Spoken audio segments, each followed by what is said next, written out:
ये आपको world history का पार्ट थर्ड होगा। देखिए यहाँ पर वर्ल्ड हिस्ट्री का ये पार्ट थर्ड होगा। पार्ट थर्ड के अंतर्गत यहाँ पर हम आपको पर्सनैलिटीज, इंपॉर्टेंट पर्सनैलिटीज जो वर्ल्ड के थे उसको पढ़ रहे थे।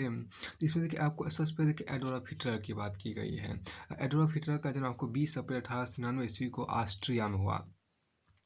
एडोल्फ हिटलर के पिता आपको कस्टम अधिकारी थे। हिटलर अच्छा कार्टूनिस्ट था। वो अपने शुरुआती दिनों में ऑस्ट्रिया में पोस्ट कार्डों पर चित्र बनाया करता था। प्रथम विश्व युद्ध के दौरान हिटलर सेना में भर्ती हुआ। इस युद्ध में जर्मनी हार गई और वहाँ की अर्थव्यवस्था चौपट हो गई।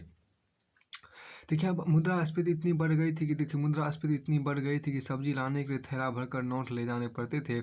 हिटलर काम की तलाश में जर्मनी आया। 1917 ईस्वी में वर्साई के संधि में जर्मनी का अपमान हुआ था, जो हिटलर के मन में कचोट रहा था। कचोट रहा था। वो अपने मन में जर्मनी को महाशक्ति बनाने का स्वप्न संजोए हुए घूम रहा था। वह जर्मन वर्कर्स पार्टी में शामिल हुआ। 1920 में हिटलर का प्रमुख बनने के बाद उसने पार्टी का नाम बदलकर यहाँ देखिए क्या कि नाजी रख दिया। 1920 में इस दल का प्रमुख बनने के बाद उसने पार्टी का नाम बदलकर नाजी रख दिया। हिटलर 9 माह तक जेल में भी रहा। ये देखिए यही उसने यही उसने अपनी आत्मकथा मी कैंप मतलब मेरा संघर्ष लिखना प्रारंभ किया।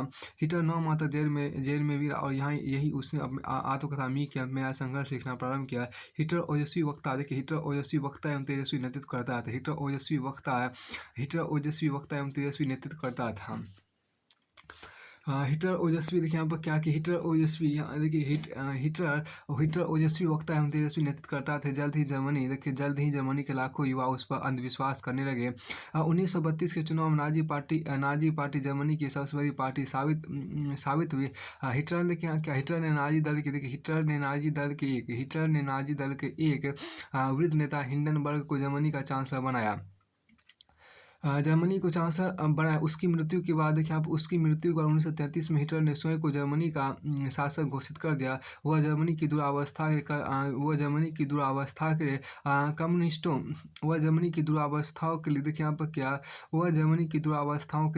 एवं यहूदियों को जिम्मेदार मानता था। देखिए यहाँ पर क्या हिटलर यहूदी जाति को समाज पर एक कलंक मानता था। उसने इटली के एक तनासा मुसोलिनी के साथ रोम बर्लिन समझौता किया। हिटलर ने रूस के साथ भी 1939 में शांति समझौता की। इस प्रकार हिटलर स्वयं को सुरक्षित महसूस करने लगा था। तो उसने जर्मनी से यहूदियों को निकालना एवं यातना गृहों में कैद करना शुरू किया। देखिए आप इन कार्यों में उसका विदेश मंत्री जोसेफ पाल गोएबल जो कि एक बहुत अच्छा पत्रकार था, उसका प्रमुख सहयोगी था। ऐसा अनुमान है कि हिटलर ने कई गैस चैम्बर बना रखे थे जिसमें उसने लाखों यहूदियों को मौत के घाट उतारा। हिटलर ने 1939 में आपको पोलैंड पर आक्रमण कर उसकी तहस नहस कर दिया। 1942 तक हिटलर यूरोप एवं रूस के बड़े भूभाग पर अधिकार कर चुका था। द्वितीय विश्व युद्ध द्वितीय विश्व युद्ध के प्रारंभ होने पर अमेरिका एवं इंग्लैंड हिटलर के विरोध में खुलकर सामने आए। इटली के तनासा मुसोलिनी की जन विद्रोह में हत्या कर दी गई। देखिए आप इटली के तनासा मुसोलिनी की जन विद्रोह में हत्या कर दी गई। इस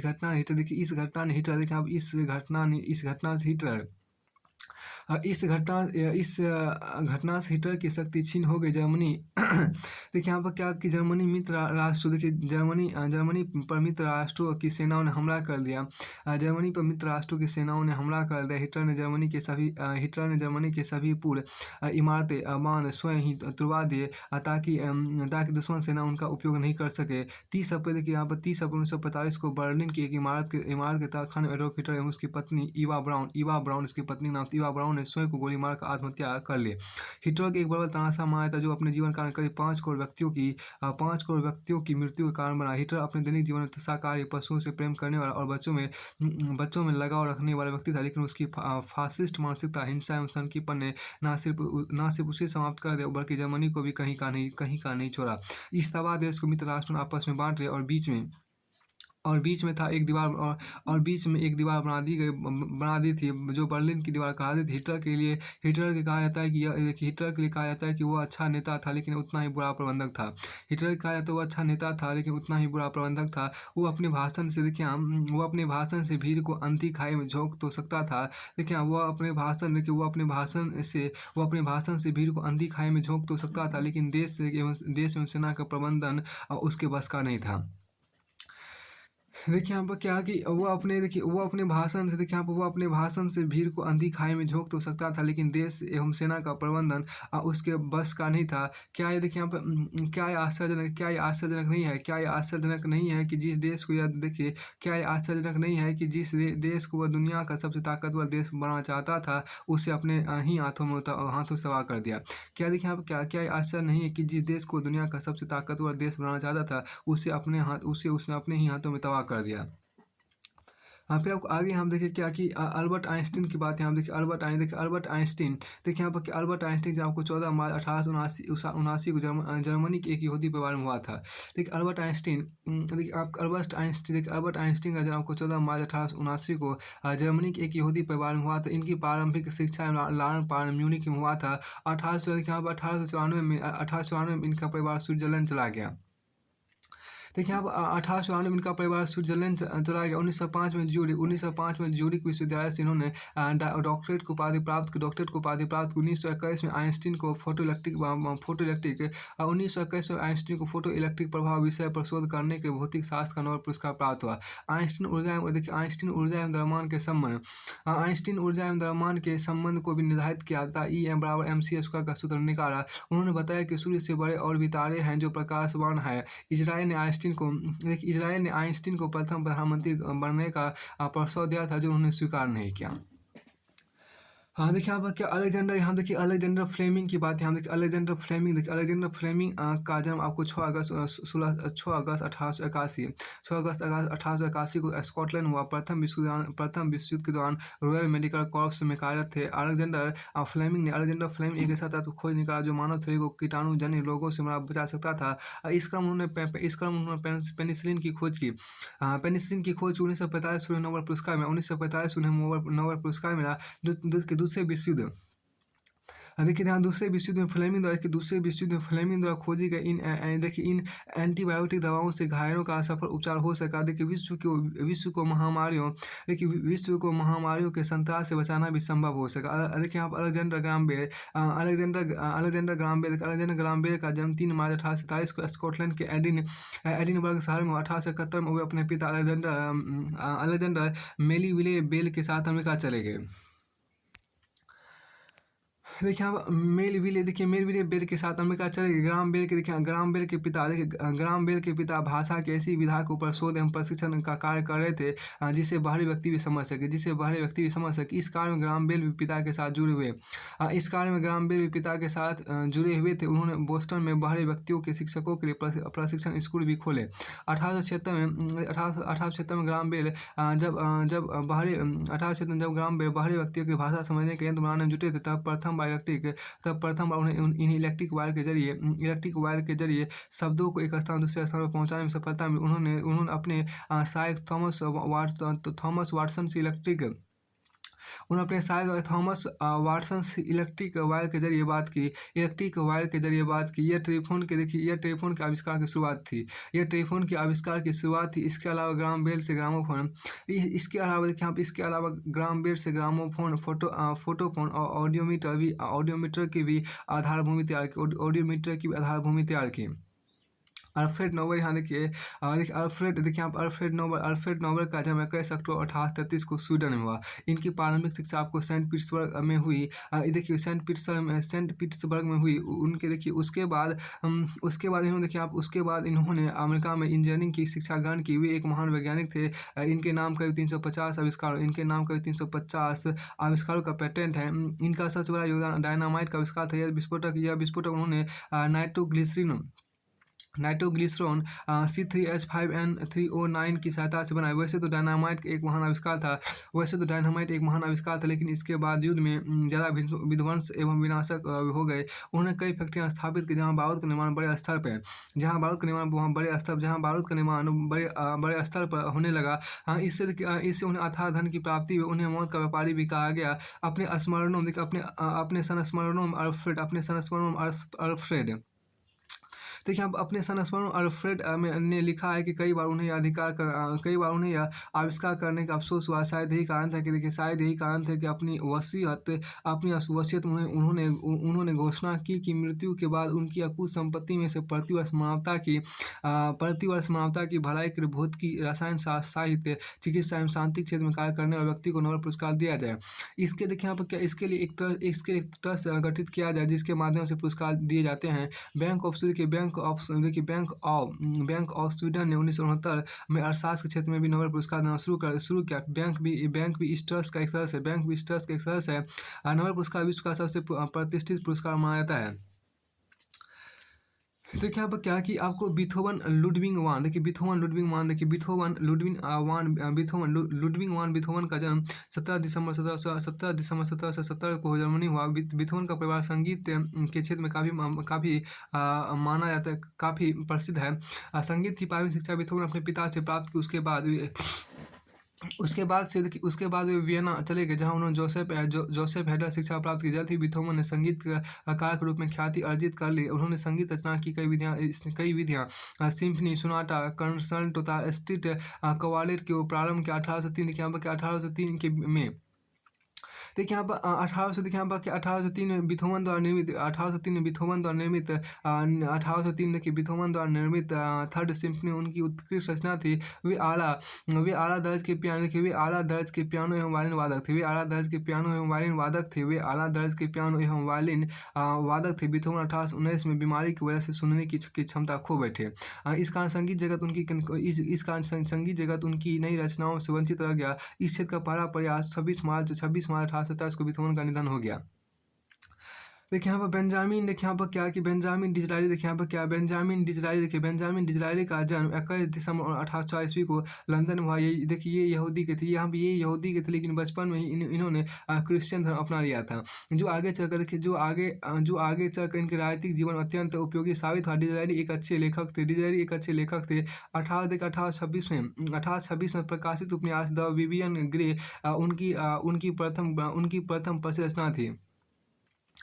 1826 में प्रकाशित उपन्यास द विवियन ग्रे उनकी प्रथम प्रसिद्ध रचना थी। 1837 में देखिए आप 1837 में कंजर्वेटिव पार्टी के सांसद बने। संसद में भाषण दौरान उनकी बोलने की शैली का मखौल उड़ाया गया। डिज़रायली उस समय यह प्रण किया था कि वो एक उत्कृष्ट वक्ता बनकर दिखाएंगे। 1845 में डिज़रायली ने कॉर्न गेहूं के आयात पर प्रतिबंध के विरोध में अभियान चलाकर रॉबर्ट फिल को आड़े हाथों लिया। इससे डिज़रायली की लोकप्रियता बढ़ी। 1868 में प्रधानमंत्री बने, लेकिन जल्द ही लिबरल पार्टी के ग्लैड एस्टोन चुनाव जीत गए और प्रधानमंत्री बनाए गए। 1874 में डिज़रायली ने पुनः प्रधानमंत्री का कार्यभार संभाला। उन्होंने मिस्र के शासक खेदिव से सुएज नहर का अधिकार खरीद लिए। इससे उन्हें भारत और ब्रिटेन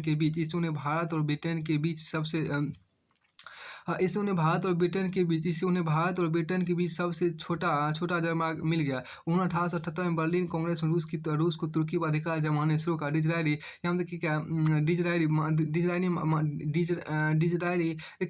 महारानी विक्टोरिया के करीबी सलाहकार थे। 1861 में जब वे अपने पति प्रिंस अल्बर्ट की मृत्यु के बाद गहरे अवसाद में डूब गई थी, तो डिज़रायली ने ही उन्हें भावनात्मक समर्थन देकर राजकाज संभालवाया।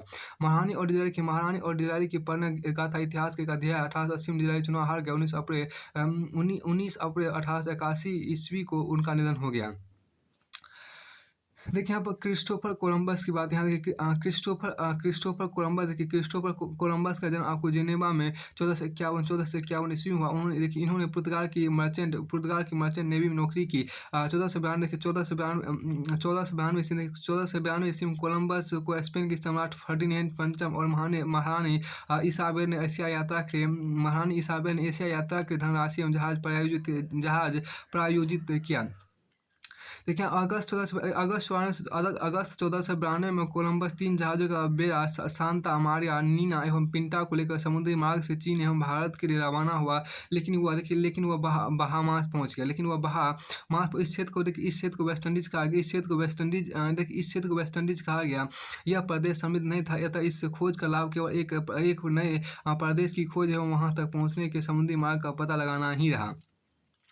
देखिए यहाँ पर कोलंबस ने अपनी अन्य यात्राओं में पनामा, होंडुरास, डोमिनिकन गणराज्य तथा उत्तरी अमेरिका के कुछ भागों की खोज की। कोलंबस की यात्राओं से यूरोप एवं अमेरिका के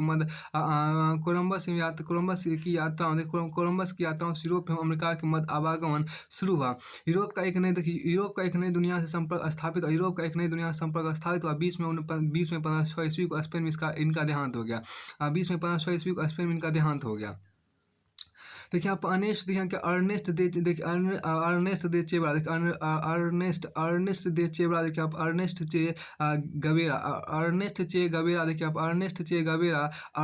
गवेरा का जन्म को 14 जून 1928 को अर्जेंटीना के एक मध्यम वर्गीय परिवार में हुआ। 1953 में इसने चिकित्सा विज्ञान में डिग्री हासिल की। वह फिडेल कास्ट्रो का समर्थक था। अर्नेस्ट चे गुवारा ने आपको ग्वाटेमाला एवं क्यूबा से बतिस्ता शासन को हटाने में फिडेल कास्ट्रो का साथ दिया। फिडेल कास्ट्रो चे गुवारा से अत्यंत प्रभावित था। उसने उसे सेनानायक बनाया। देखिए चे गुवारा ने ग्वाटेमाला में रहकर वहाँ के लोगों को बताया कि केवल साम्यवादी शासन ही उनकी गरीबी का अंत कर सकता है, जबकि अमेरिका साथ साम्यवाद का विरोध करेगा। उसने गुरिल्ला युद्ध में ग्वाटेमाला के राष्ट्रपति जैकब औरंगजेब को हराकर शासन पर कब्जा कर लिया। 1965 में गवेरा कांगो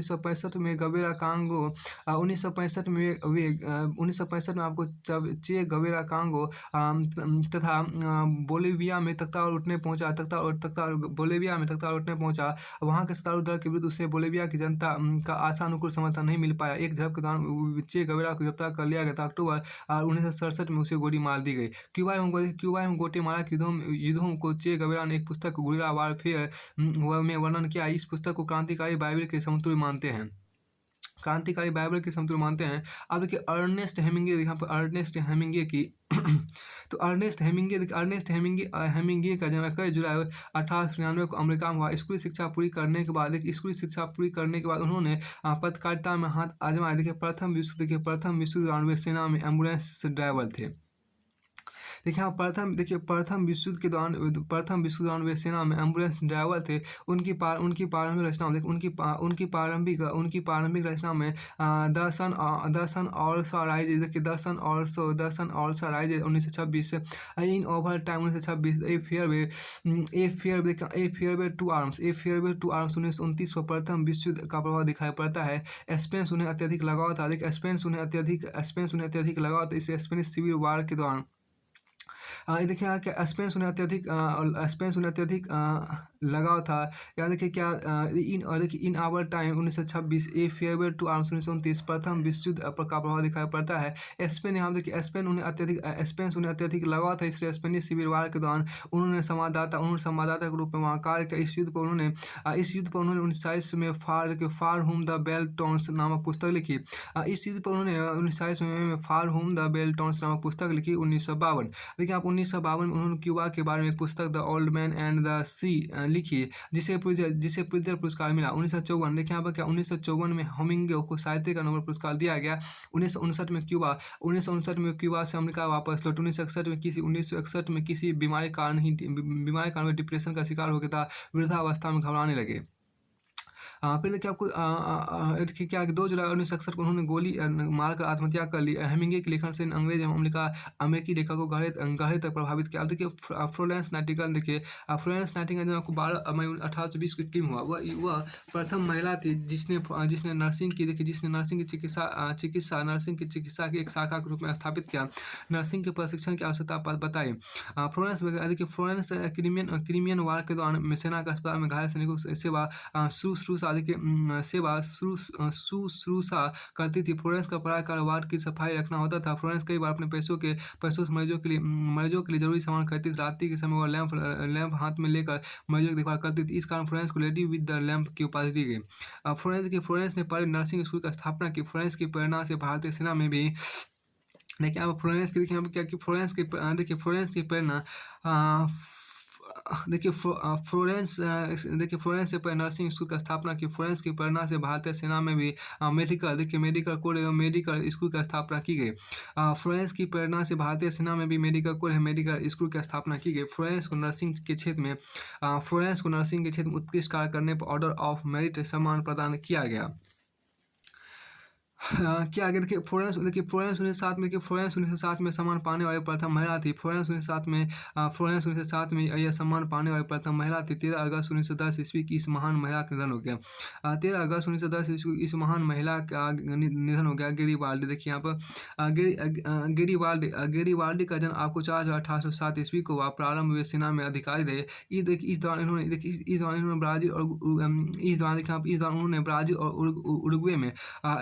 ब्राजील और उरुग्वे में गुर्रा युद्ध सीख 1848 में अपने देश इटली लौटे।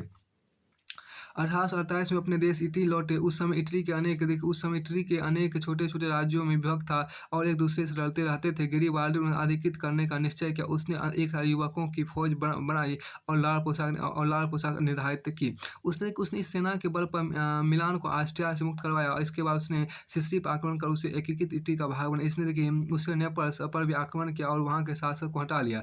इस समय तक वह इटली का लोकप्रिय नायक बन चुका था। उसने समूचे दक्षिण इटली को एकीकृत कर विक्टर एमेनुअल द्वितीय को शासक बनाया। 1870 तक गेरिबाल्डी संपूर्ण इटली को एक कर चुका था। एकीकृत इटली के प्रथम चुनाव में वह सांसद चुना गया।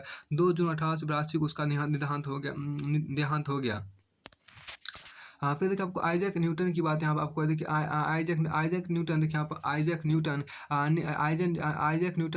विश्व के महान वैज्ञानिकों में से एक थे। इनका जन्म आपको आइजैक न्यूटन का जन्म आपको 4 जनवरी 1643 को इंग्लैंड हुआ। इन्होंने कैम्ब्रिज के ट्रिनिटी कॉलेज से स्नातक उपाधि प्राप्त की। एक बार न्यूटन जब एक पेड़ के नीचे बैठे थे तो एक सेब पेड़ से टूट कर गिरा। यह एक सामान्य घटना थी जिसे उनसे पहले करोड़ लोगों ने देखा था। देखिए यहाँ पर जिससे उनसे पहले करोड़ लोगों ने देखा था लेकिन किसी के मन वह सवाल नहीं उठा तो न्यूटन के मन में उठा। देखिए जो न्यूटन के मन उठा इसी घटना के आधार पर न्यूटन ने गुरुत्वाकर्षण नियम प्रतिपादित किया। इस नियम के अनुसार पृथ्वी गुरुत्वाकर्षण के माध्यम से प्रत्येक वस्तु अपनी ओर खींचती है। जब भी कोई वस्तु पृथ्वी की सतह की ओर गिरती है तो उसकी गति पृथ्वी की सतह से दूरी एवं द्रव्यमान पर निर्भर करती है। देखिए न्यूटन ने ही सर्वप्रथम यह बताया कि ब्रह्मांड में सभी ग्रह एवं उपग्रह परस्पर गुरुत्वाकर्षण के नियमों से बंधे हुए हैं। न्यूटन ने गति का नियम भी प्रतिपादित किया जो वर्तमान विज्ञान की एक शाखा मैकेनिक्स का आधार है। गणित के क्षेत्र में न्यूटन ने डिफरेंशियल कैलकुलस विधि का भी आविष्कार किया। फिर देखिए आप आगे यहाँ पर है फिर आपको आगे इसाबेल हम देखिए इसाबेल आपको था। इसाबेल का देखिए इसाबेल का जन्म आपको 22 अप्रैल 1451 को स्पेन के कैस्टिल प्रांत हुआ। इनके पिता जॉन द्वितीय कैस्टिल और लियोन के शासक थे। हेनरी चतुर्थ उनका भाई था। इसाबेल ने 1469 में अरागोन के सम्राट फर्डिनेंड पंचम से विवाह किया हुआ। देखिए यह विवाह स्पेन के इतिहास में बड़ा महत्व रखता है क्योंकि इसके बाद स्पेन के दो शक्तिशाली राज्य एक हो गए। देखिए यहाँ पर 1479 फर्डिनेंड पंचम इसाबेल को अरागोन तथा कैस्टिलिया को संयुक्त सामग्री घोषित किया। 1474 में हेनरी की मृत्यु बाद इसाबेल कैस्टिलिया की सामग्री बनी। फर्डिनेंड एवं Isabel Ferdinand Isabel Roman Catholic थे। इन्होंने स्पेन में कई कैथोलिक चर्च बनवाए। यह दंपति ग्रेनाडा को छोड़कर जहाँ देखिए यह दंपति ग्रेनाडा को छोड़कर जहाँ मूरवंशी मुस्लिम साम्राज्य था संपूर्ण स्पेन पर राज कर रहे थे। इन्होंने 10 वर्ष तक चले लंबे संघर्ष के बाद ग्रेनाडा पर भी अधिकार कर लिया। 1492 में इन्होंने 2 लाख से अधिक यहूदियों को स्पेन से बाहर निकाला और रोमन कैथोलिक को राष्ट्रीय धर्म बनाया। इसाबेल ने 1492 में आपको कोलंबस की भारत खोज यात्रा को आयोजित किया। 26 नवंबर 1504 ईस्वी को इसाबेल का देहांत हो गया। देखिए जेम्स कुक की बात यहाँ पे करते हैं। देखिए जेम्स कुक, देखिए आप जेम्स कुक का जन्म आपको 27 अक्टूबर 1728 को हुआ। यह ब्रिटिश नाविक एवं अन्वेषक थे। 1755 में वे नौसेना में भर्ती हुए। वे दक्षिण अंटार्कटिक वृत्त की यात्रा करने वाले संसार के प्रथम नाविक थे। जेम्स कुक ने कई समुद्री यात्राएं की। 1768 से 1771 के मध्य उन्होंने न्यूजीलैंड एवं ऑस्ट्रेलिया के पूर्वी भागों की खोज की तरह इन प्रदेशों का नक्शा भी तैयार किया। 1776 में वे कनाडा एवं अलास्का के उत्तर पूर्वी भागों की खोज के लिए दुर्भाग्य से हवाई द्वीप के निवासी पोलिनेशियन उनकी भाषा नहीं समझ पाए और शत्रु समझकर 14 फरवरी 1779 को उनकी हत्या कर दी। जेम्स कुक ने मृत्यु से पूर्व अपने यात्रा स्मरण लिख दिए थे। इस पुस्तक का नाम वोयेज अराउंड द वर्ल्ड है। फिर देखिए आपको जॉन और आर्क देखिए। जॉन का जन्म कुछ 1422 में फ्रांस के किसान परिवार में हुआ था। जॉन जन्म से ही यह विश्वास करती थी कि ईश्वर ने उसे फ्रांस को ब्रिटेन से आज़ाद करवाने के लिए धरती भेजा है। जॉन के जन्म से के 3 वर्ष बाद 1415 ईस्वी में एजिनकोर्ट के युद्ध में इंग्लैंड ने चार्ल्स पस्टम को हराकर फ्रांस पर कब्जा कर लिया। फ्रांस पर कब्जा कर लिया था। 17 वर्ष की उम्र में जॉन चार्ल्स पस्टम के पुत्र डॉफिन से मिली। उसने स्वयं को फ्रांस का सेनानायक बनाने का प्रस्ताव दिया, जिसे डॉफिन ने स्वीकार कर लिया। जॉन ने डॉफिन को चार्ल्स सप्तम के नाम से फ्रांस के सिंहासन पर बैठा दिया। जॉन ने फ्रांस की सेना में प्राण फूंक दिए। वह स्वयं सैनिकों की वर्दी पहनकर युद्धों में भाग लेती थी। 1429 ईस्वी में जॉन ने ऑरलियंस को अंग्रेजों से मुक्त करवा लिया। जॉन के कारण फ्रांस के कई हिस्सों को अंग्रेज छोड़ने पर विवश हो गए। 1430 में कुछ देशद्रोही फ्रेंच अधिकारियों के कारण जॉन को ब्रिटिश सेना ने पकड़ लिया। 30 मई 1431 को अंग्रेजों ने अदालत मुकदमा चलाया, जो एक दिखावा मात्र था। इस मुकदमे के बाद जॉन को बंदी बनाकर जिंदा जला दिया गया। 1920 में पोप ने गलती स्वीकार की कि जॉन को गलत सजा दी गई और उन्हें संत की उपाधि दी। जॉन ने केवल 17 वर्ष की उम्र में फ्रांस की सेना में एक नया जुनून पैदा कर दिया था, जो विश्व के महान सेनानायकों के लिए भी आदर्श बना। अब के जॉन एफ कैनेडी देखिए आप। जॉन एफ कैनेडी का जन्म कुछ 29 मई 1917 को अमेरिका के एक रईस परिवार में हुआ था। इनके पिता का नाम जोसेफ पी कैनेडी था। इन्होंने हार्वर्ड विश्वविद्यालय में स्नातक उपाधि ग्रहण की था। 1947 ईस्वी में अमेरिकी नौसेना में भर्ती हुए। द्वितीय विश्व में इन्होंने एक अमेरिकी पनडुब्बी की कमान संभाली था। असाधारण वीरता का परिचय दिया। कैनेडी 1940 में यूएस हाउस ऑन रिप्रेजेंटेटिव था। 1952 में सीनेट चुने गए। 1960 में डेमोक्रेटिक पार्टी और राष्ट्रपति पद के प्रत्याशी बनाए गए। इस चुनाव उन्हें डेमोक्रेटिक पार्टी के लिंडन बी जॉनसन वरीयता दी गई। कैनेडियन अमेरिकी वासियों से कहा कि हम एक नए मोर्चे के मुहाने पर खड़े हैं। यह नया मोर्चा शब्द उनके चुनाव का मुख्य स्लोगन बन गया। उनके भाई रॉबर्ट एफ कैनेडी एवं पिता जोसेफ पी कैनेडी ने उनके प्रचार अभियान कमान संभाली। 1961 में कैनेडी रिपब्लिकन पार्टी के रिचर्ड निक्सन को हराकर अमेरिका के सबसे युवा राष्ट्रपति बने। कैनेडी ने रूस पर दबाव डालकर क्यूबा से रूसी पक्षपात हटवाया। उन्हें अमेरिकी युवा वर्ग का बड़ा समर्थन प्राप्त था। बिल क्लिंटन तब छात्र और राष्ट्रपति कैनेडी से मिले थे। बिल क्लिंटन तब छात्र थे और राष्ट्रपति कैनेडी से मिले थे। बाद में वे भी अमेरिका के राष्ट्रपति बने। 1963 में कैनेडी ने ही देखिए यहाँ पर कि 1963 में कैनेडी ने ब्रिटेन एवं रूस के साथ परमाणु परीक्षण प्रतिबंध संधि की। 22 नवंबर 1963 को 22 नवंबर 1963 को डलास में कैनेडी की ली हॉलवे ओसवाल्ड नामक व्यक्ति ने हत्या कर दी। कैनेडी ने पत्रकार जैकलिन के साथ विवाह किया था। अब के जॉन गुटनबर्ग की देखिए, आप जॉन गुटनबर्ग का जन्म आपको 1400 ईस्वी में जर्मनी हुआ था। 14 सदी ईस्वी में इन्होंने एक युगांतरकारी आविष्कार किया जिससे ज्ञान विज्ञान एवं अध्ययन अध्यापन के समूचे परिदृश्य को बदल कर रख दिया। यह विश्व की प्रथम प्रिंटिंग प्रेस थी। इससे पूर्व पुस्तकों की एक से अधिक प्रतियां तैयार करने के लिए हाथ से लिखना ही एकमात्र विकल्प था। देखिए यहाँ पर क्या पहले खुश खत नवीस होते थे जो किताबों की सुंदर नकल तैयार करते थे, लेकिन ऐसी किताबें बहुत महंगी होती थी। प्रिंटिंग प्रेस का आविष्कार अधिक संख्या में सस्ती पुस्तकों को छापने के एक अत्यंत महत्वपूर्ण साधन सिद्ध हुआ। प्रिंटिंग प्रेस का अस्तित्व में आने के बाद ही मनुष्य को अखबार निकालने की सूझी। आज दुनिया के तमाम देशों में प्रजातंत्र है और मानवाधिकार की बात होती है।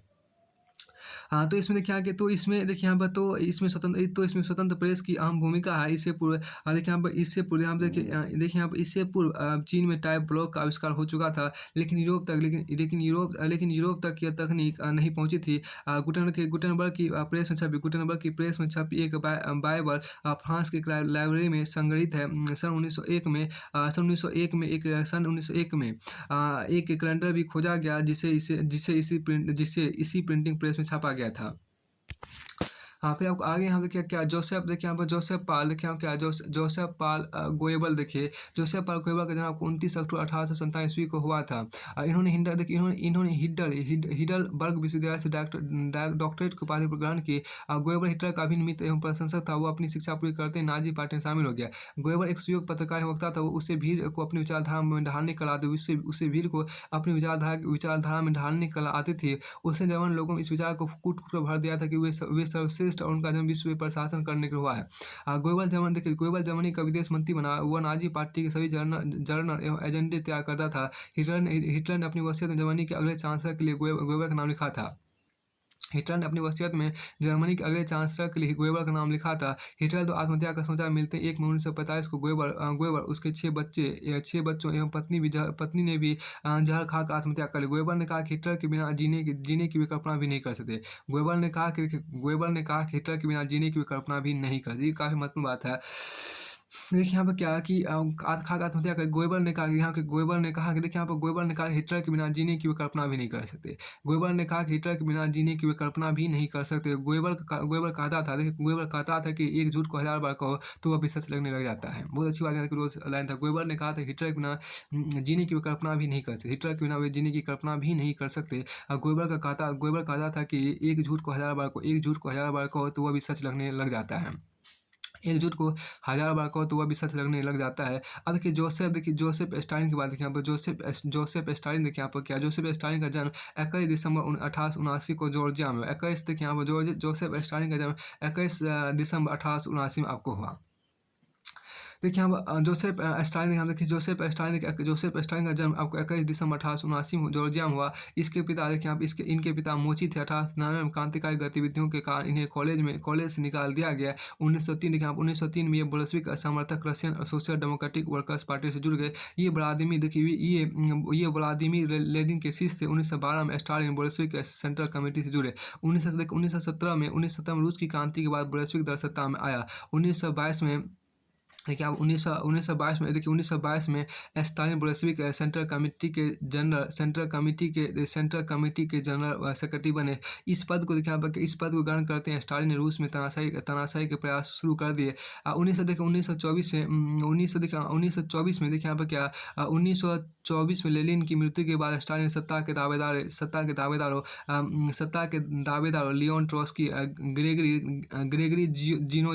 ग्रेगरी जिनोयेव, लेव केमेनेव, निकोलाई देखिए यहाँ पर निकोलोआई देखिए निकोलाई बुखारिन देखिए निकोलाई बुखारिन तथा एलेक्सी क्रेकोव को पछाड़ कर प्रधानमंत्री पद हासिल किया।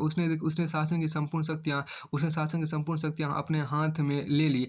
स्टालिन ने कानून को इतना कठोर बना दिया कि लोगों में भय व्याप्त हो गया। स्टालिन ने प्रेस पर प्रतिबंध लगा दिया और महान लेखक एवं पत्रकार मैक्सिम गोर्की जो उस समय रूस में अत्यंत लोकप्रिय थे कि एक षड्यंत्र द्वारा अस्पताल हत्या करवा दी। 1927 हिटलर ने जब रूस पर आक्रमण किया तो स्टालिन ने जनसाधारण को भी युद्ध में झोंक दिया। इस युद्ध में 2 करोड़ से अधिक रूसी नागरिक मारे गए। इस युद्ध के बाद स्टालिन ने इंग्लैंड एवं अमेरिका का साथ मिला लिया। उसने कई देशों से भी शांति समझौते किए, लेकिन इन सब कार्यों के पीछे उनका उद्देश्य जनता की सुरक्षा न होकर केवल सत्ता में बने रहना था। 5 मार्च 1953 को स्टालिन की मृत्यु हो गई। कार्ल मार्क्स देखिए यहाँ पर गोएबी का कथन बहुत अच्छा था। गोएबी का कथन आपको देखिए कि देखिए कार्ल मार्क्स देखिए यहाँ पे क्या कार्ल मार्क्स का जन्म आपको 15 मई 1808 ईस्वी को हुआ। तो इन्होंने बाण विश्वविद्यालय में मानविकी विषयों पर अध्ययन किया था। देखिए कार्ल मार्क्स ने आपको 15 मई 1808 ईस्वी को हुआ। इन्होंने बाण विश्वविद्यालय मानविकी विषयों का अध्ययन किया तब बर्लिन विश्वविद्यालय से विधि एवं दर्शन शास्त्र में उपाधि प्राप्त की। पेरिस के कोलोन शहर में एक लेखक के रूप में कार्य करते समय कार्ल मार्क्स वामपंथी राजनीतिक विचारधारा से प्रभावित हुए। यही इनकी मित्रता फ्रेडरिक एंजिल से हुई, जो अंत तक उनके प्रमुख सहयोगी रहे। मार्क्स पूंजीवाद एवं वंशवाद के घोर विरोधी थे। मार्क्स ने लंदन के वामपंथी दल के लिए कम्युनिस्ट मैनिफेस्टो तैयार किया। वे साम्यवाद को देखिए आप वे साम्यवाद को देखिए वे साम्यवाद को विकास का सबसे बड़ा कारक मानते थे। मार्क्स ने धर्म को अफीम की संज्ञा दे दी थी।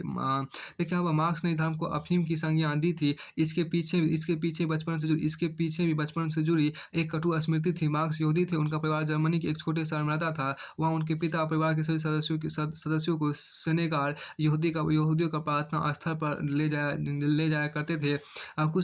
कुछ समय बाद परिवार दूसरे शहरों में रहने चला गया तो पिता ने परिवार को चर्च चलने के लिए बाध्य किया। चर्च चलाने के लिए बाध्य किया। पिता का कहना था कि क्रिश्चियनों से संपर्क बढ़ेंगे तो धंधा अच्छा चलेगा। पिता के इन दोहरे मानदंडों को देखकर मार्क्स का बालमन विद्रोह कर उठा। मार्क्स की विचारधारा को लेनिन ने मूर्त रूप दिया। फिर लेनिन से माओ ने प्रेरणा ग्रहण की। रूस मार्क्स की विचारधारा से प्रेरित होने वाला पहला सामवादी राष्ट्र बना। मार्क्स कहते थे कि वितरण का अधिकार पूंजीपतियों के हाथों में ना होकर सरकार के हाथों में होना चाहिए। मार्क्स की विचारधारा का प्रभाव करोड़ों लोगों पर पड़ा। आज भी कई देश एवं संगठन मार्क्स की विचारधारा पर चल रहे हैं। अब देखिए लियोनार्डो दा विंची का जन्म आपको 15 अप्रैल 1452 ईस्वी को हुआ। इनके पिता एक किसान थे। विंची ने मूर्तिकला का प्रशिक्षण अपने गुरु आंद्रे डेल वेरेच्चियो से प्राप्त किया। लियोनार्डो ने चित्रकला के साथ विज्ञान एवं इंजीनियरिंग का भी अध्ययन किया। इन्होंने ड्यूक ऑफ मिलान के यहाँ चित्रकार और इंजीनियर के रूप में काम किया। लियोनार्डो ने चित्रकला पर कई लेख लिखे। इनका सिद्धांत था कि कोई चित्रकार अपनी कल्पनाओं को चित्रित कर सकता है तो प्राकृतिक रहस्यों को भी जान सकता है। लियोनार्डो ने फ्रांस के राज दरबार में भी कार्य किया। फ्रांस के दरबार में भी आपको कार्य के वे प्रकृति प्रेमी और जीव जंतुओं से लगाव रखते थे। एक इंजीनियर होने के नाते वह पशु पक्षियों के हाव भाव से मछलियों की कल्पना क्या करते थे। लियोनार्डो ने पक्षी को उड़ाने से हवाई जहाज तक कछुए से पनडुब्बी की कल्पना करते हुए चित्र बनाए। तब शायद उन्हें भी मालूम ना होगा कि उनकी कल्पना एक दिन साकार रूप लेगी। लियोनार्डो के 17 मूल चित्र संग्रहित है। ये सभी कला के बेजोड़ नमूने हैं। लियोनार्डो के सर्वोत्कृष्ट चित्र मोनालिसा 1536 तथा द लास्ट सपर 1597 और 2 मई 1519 ईस्वी को इस महान चित्रकार का देहांत हो गया। फिर लियो टॉल्स्टॉय जब आपको 9 सितंबर 1828 ईस्वी में रूस में हुआ था। युवावस्था में टॉल्स्टॉय ने कुछ वर्षों तक सेना में भी नौकरी की। अपने गिरिनगर यासनेया पोलियानो में उन्होंने कृषकों के बच्चों के लिए एक विद्यालय प्रारंभ किया। तब तक वे सेबस्टोपोल स्केचेज 1856 नामक एक लघु कथा संग्रह तथा एक उपन्यास द कोसेक्स लिख चुके थे। इन 2 पुस्तकों ने उन्हें एक अच्छे लेखक की छवि प्रदान की। 1865-1869 के दौरान टॉल्स्टॉय ने देखिए यहाँ पर 1865 से 1869 देखिए यहाँ पर क्या 1865 से 1869 के दौरान टॉल्स्टॉय ने टॉल्स्टॉय ने वार एंड पीस नामक पुस्तक उपन्यास लिखा। इस उपन्यास में उन्होंने 1812 में नेपोलियन द्वारा रूस पर किए गए आक्रमण एवं उनसे सामान्य जीवन पर पड़ने वाले प्रभाव का वर्णन किया। इस उपन्यास ने टॉल्स्टॉय को रूस के प्रभावी लेखकों की जमात में लाकर खड़ा कर दिया। लेकिन टॉल्स्टॉय की दूसरी प्रसिद्ध कृति अपना अन्ना केरेनिना 1875-1877 थी।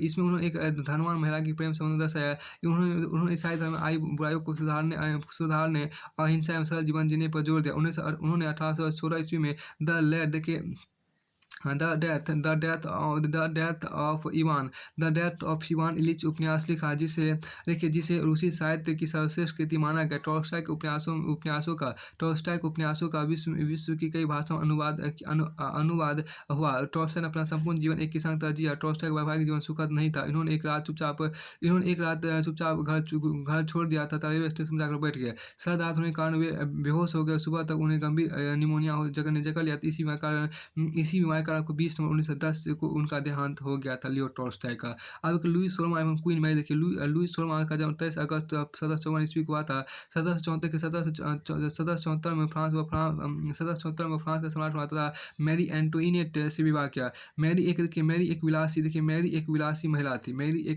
महिला थी। वह राजकोष के धन को खुलकर भोग विलास में खर्च करती थी। लुई उससे अत्यधिक लगाव रखता था। अतः मैरी कई बार राजकार्यों में भी हस्तक्षेप करती थी। वह दरबार के वृद्ध मंत्रियों का भी सार्वजनिक रूप से अपमान कर देती थी।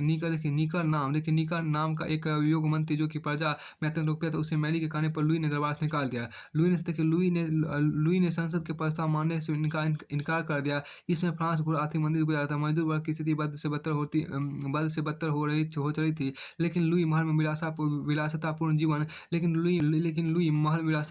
विलासितापूर्ण जीवन व्यतीत कर रहा था। मैरी को उसकी फिजूल खर्ची कारण लेकिन मैरी को उसकी फिजूल खर्ची का कारण मैडम डेफिसिट उपनाम दिया गया।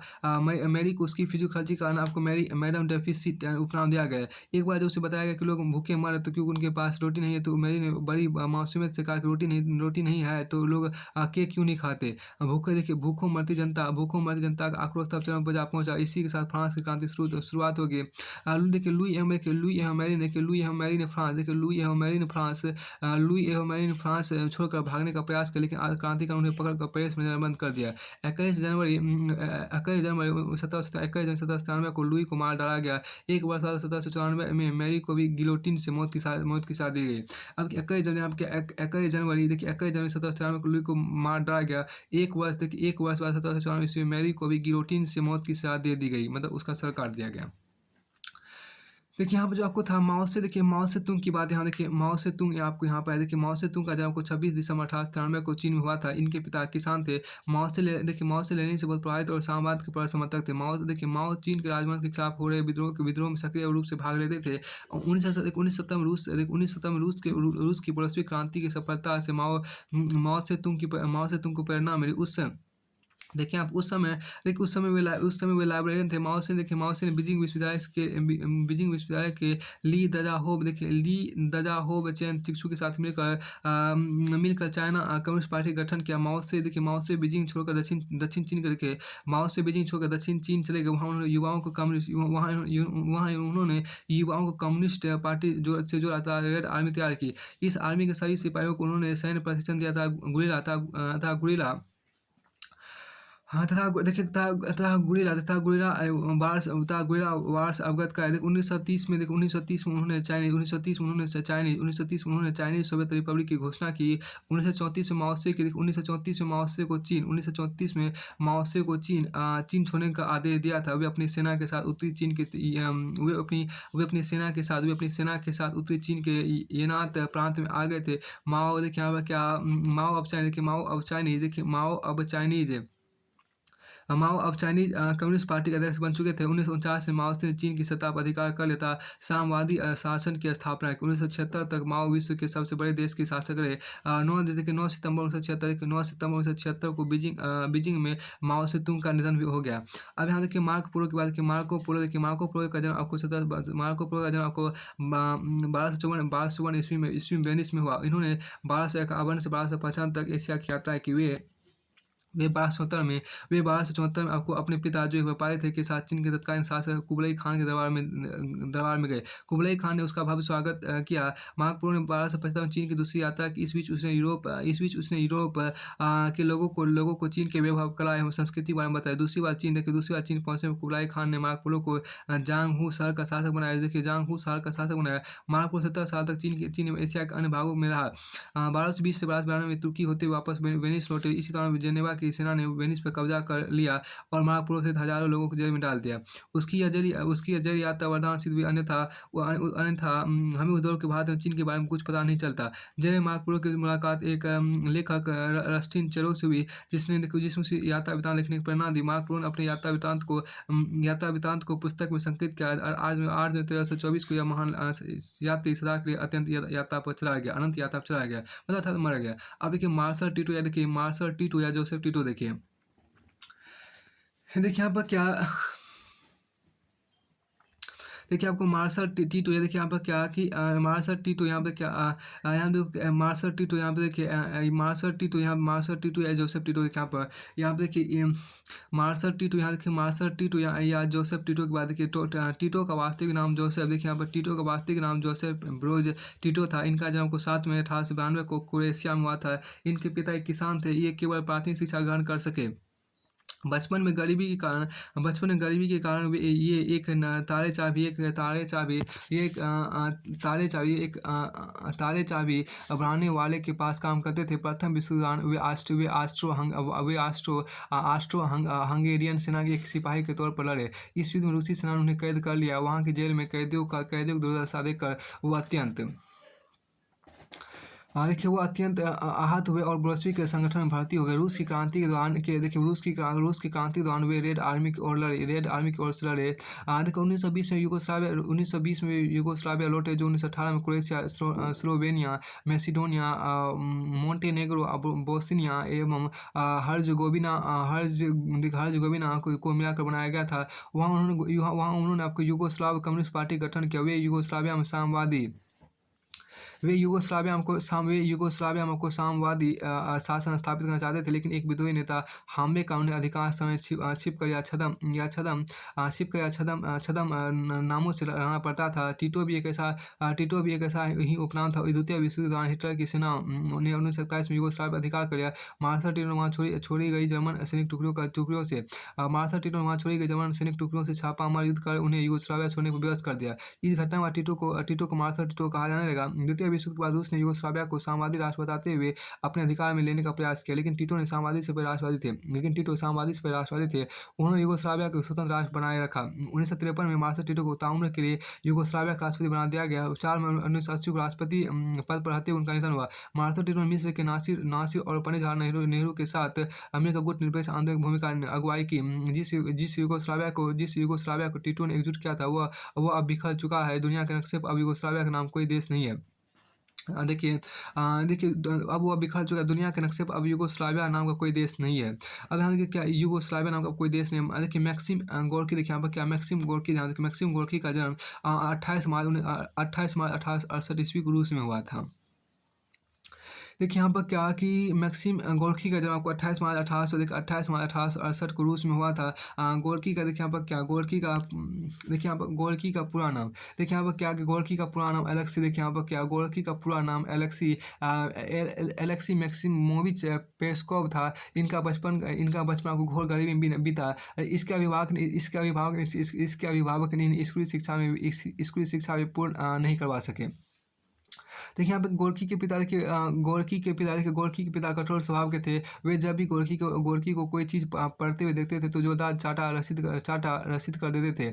उनकी मृत्यु के बाद गोरकी ने एक बुक सेलर की दुकान पर काम किया। वहाँ खाली समय में सैकड़ों पुस्तकें पढ़ डाली। प्रतिकूल परिस्थिति के बाद उनकी लगन ने उन्हें विश्व का महान लेखक बनाया। गोरकी बचपन से ही विचारशील थे। इस अच्छे पत्रकार बनकर भी उभरे। गोरकी क्रांतिकारी गतिविधियों से भी जुड़े रहे। इस वजह से उन्हें 1966 से 1913 तक देश से बाहर आना पड़ा। गोरकी ने 3 खंडों में अपनी आत्मकथा लिखी, जो कि my childhood 1914, the in the world 1916 and my university 1923 थे। प्रारंभ में बोल्शेविकों एवं व्लादिमीर लेनिन के विरोधी थे, लेकिन बाद में उनके समर्थक बन गए। 1919 में लेनिन की सरकार में शामिल हो गए। 1934 में सोवियत लेखक संघ के अध्यक्ष बने तथा समाजवाद को बढ़ावा दिया। 14 जून 1936 को रूस के एक अस्पताल में इलाज के दौरान उनकी मृत्यु हो गई। ऐसा माना जाता है कि रूसी तानाशाह जोसेफ स्टालिन ने मैक्सिम गोरकी के बढ़ते प्रभाव एवं लोकप्रियता से घबरा कर उनकी हत्या करवा दी। अब कि आपको महात्मा गांधी जब आपको 2 अक्टूबर 1869 को गुजरात का प्रबंधन हुआ। अपने पिता करमचंद गांधी की चौथी पत्नी पुतली बाई के संतान। बाप रे। देखिए यहाँ पर क्या गांधी जी का जन्म आपको 2 अक्टूबर 1869 को गुजरात के पोरबंदर में हुई। वे अपने पिता करमचंद गांधी की चौथी पत्नी पुतलीबाई की संतान थी। जो चौथी पत्नी पुतलीबाई की संतान थी। इनके पिता पोरबंदर के दीवान थे। विद्यार्थी जीवन में वे एक औसत विद्यार्थी रहे। उनका एक अध्यापक उनकी अंक तालिका पर टिप्पणी की, अंग्रेजी में अच्छा, अंग्रेजी में ठीक ठाक, भूगोल में खराब, चाल चरण अच्छा था, लिखावट अत्यंत खराब। मोहनदास एक औसत विद्यार्थी है। देखिए किशोर अवस्था में उन्होंने छोटी मोटी चोरियां धूम्रपान भी किया। 1787 में मैट्रिक की परीक्षा पास करने के बाद उन्होंने भावनगर यहाँ उन्होंने भावनगर में स्थित श्यामल दास विश्वविद्यालय में पढ़ाई की। बाद में कलकत्ता की पढ़ाई करने इंग्लैंड चले गए। बाद में वकालत की पढ़ाई करने इंग्लैंड चले गए। वे महंगी घड़ियों का शौक रखते थे तथा फैशन के नए कपड़े पसंद करने में समय जाया करते थे। वे लंदन वेजिटेरियन सोसाइटी के सदस्य रहे। 1851 महात्मा मोहनदास भारत लौटे। बम्बई उच्च न्यायालय में अपनी पहली बहस में हार गए। दक्षिण अफ्रीका, यहाँ देखिए क्या दक्षिण अफ्रीका भारतीय कंपनी ने 1 वर्ष का अनुबंध कर वे नटाल चले गए। डरबन में अंग्रेज जज ने उन्हें अपनी पगड़ी उतार कर बहस करने का, तो गांधी जी ने मुकदमा छोड़कर अदालत से बाहर चले आए। दूसरी बात है कि वे जोहान्सबर्ग में प्रथम श्रेणी डिब्बे में सवार, तो एक अंग्रेज अधिकारी उन्हें सामान सहित स्टेशन पर फेंक दिया और कहा कि भारतीय जगह वहीं पर है। प्रिटोरिया में भी एक गोरे घोड़ा गाड़ी चालक ने पीट दिया। दैनिक जीवन में अनेक लोग अपमान कर सकते थे। दैनिक जीवन में अनेक लोग अपमान सहते हैं, लेकिन कोई भी उसे आंदोलन में तब्दील नहीं करता। दैनिक जीवन अनेक लोग अपमान सहते हैं, लेकिन ये बहुत अच्छी लाइन है। दैनिक जीवन में अनेक लोग अपमान सहते हैं, लेकिन कोई भी उसे आंदोलन पर तब्दील नहीं करता। लेकिन इन घटनाओं के बाद उन्होंने डरबन में रह रहे भारतीयों को संगठित कर नटाल इंडियन कांग्रेस की स्थापना की। उन्होंने ब्रिटिश शासन का त्याग, उन्होंने ब्रिटिश सरकार का त्याग कि सारी दुनिया के सामने पोल को 1906 में ट्रांसवाल में उन्होंने भारत से त्याग किया, जिसे परिभाषित करते हुए कहा कि वे यह वेदना पहुंचाने के बजाय उसको झेलने द्वेषहीन प्रतिरोध करने तथा अहिंसक तरीके से अपने अधिकार के लड़ने का एक तरीका। अंतर भारी दबाव के चलते दक्षिण अफ्रीकी सरकार के प्रतिनिधि जॉन क्रिश्चियन स्मट्स ने उनके साथ समझौता किया। 1914 में गांधी जी भारत लौटे। भारत में गांधी जी ने प्राण सत्याग्रह 1919 में रॉयट एक्ट के विरोध में किया। उन्होंने एक अपील जारी की, जिसमें न सिर्फ ब्रिटिश वस्तुओं बल्कि भारत में अंग्रेजों द्वारा उनके सहयोग से संचालित संस्थानों का भी बहिष्कार करने की अपील की गई। लाखों सत्याग्रही जेल जाने को तैयार हो गए। फरवरी 1922 में चोरी चोरा कांड में अंग्रेजों को मार डालने के विरोध में गांधी जी ने आंदोलन को स्थगित कर दिया। 1942 में गांधी जी ने भारत छोड़ो आंदोलन 1942 में गांधी जी ने भारत छोड़ो आंदोलन प्रारंभ करते हुए करो या मरो का नारा दिया। इस आंदोलन अंग्रेज सरकार की जड़ें हिला दी।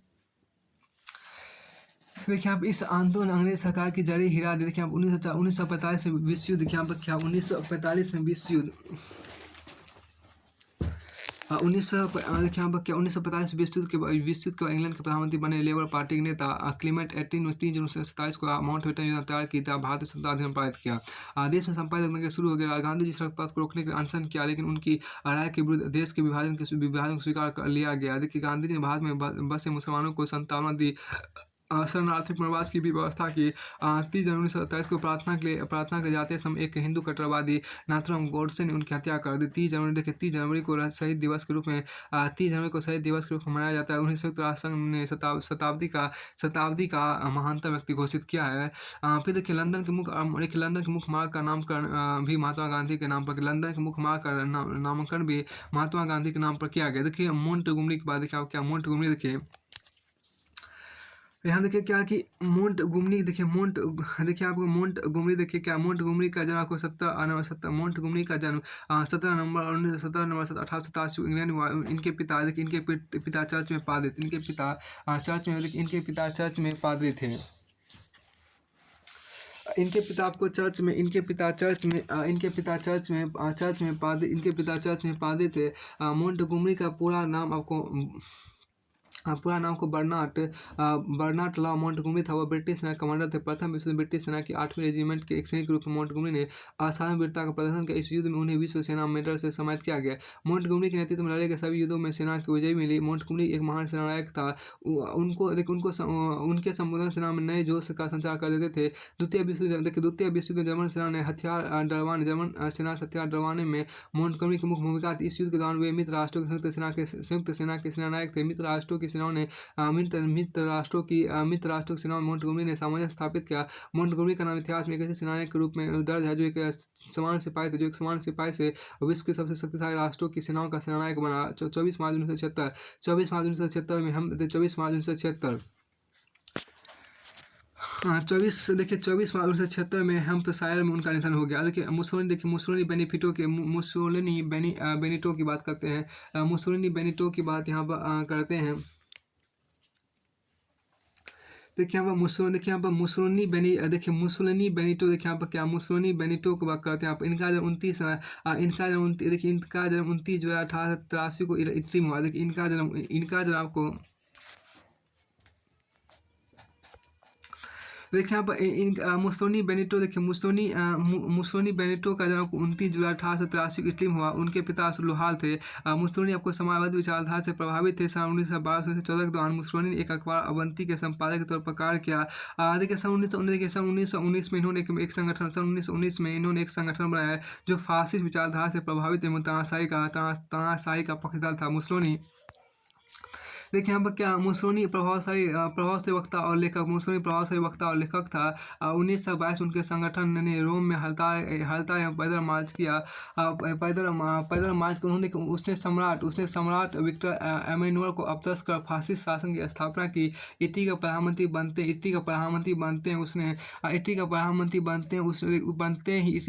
बनते ही उसने सबसे पहले प्रेस पर प्रतिबंध लगाया।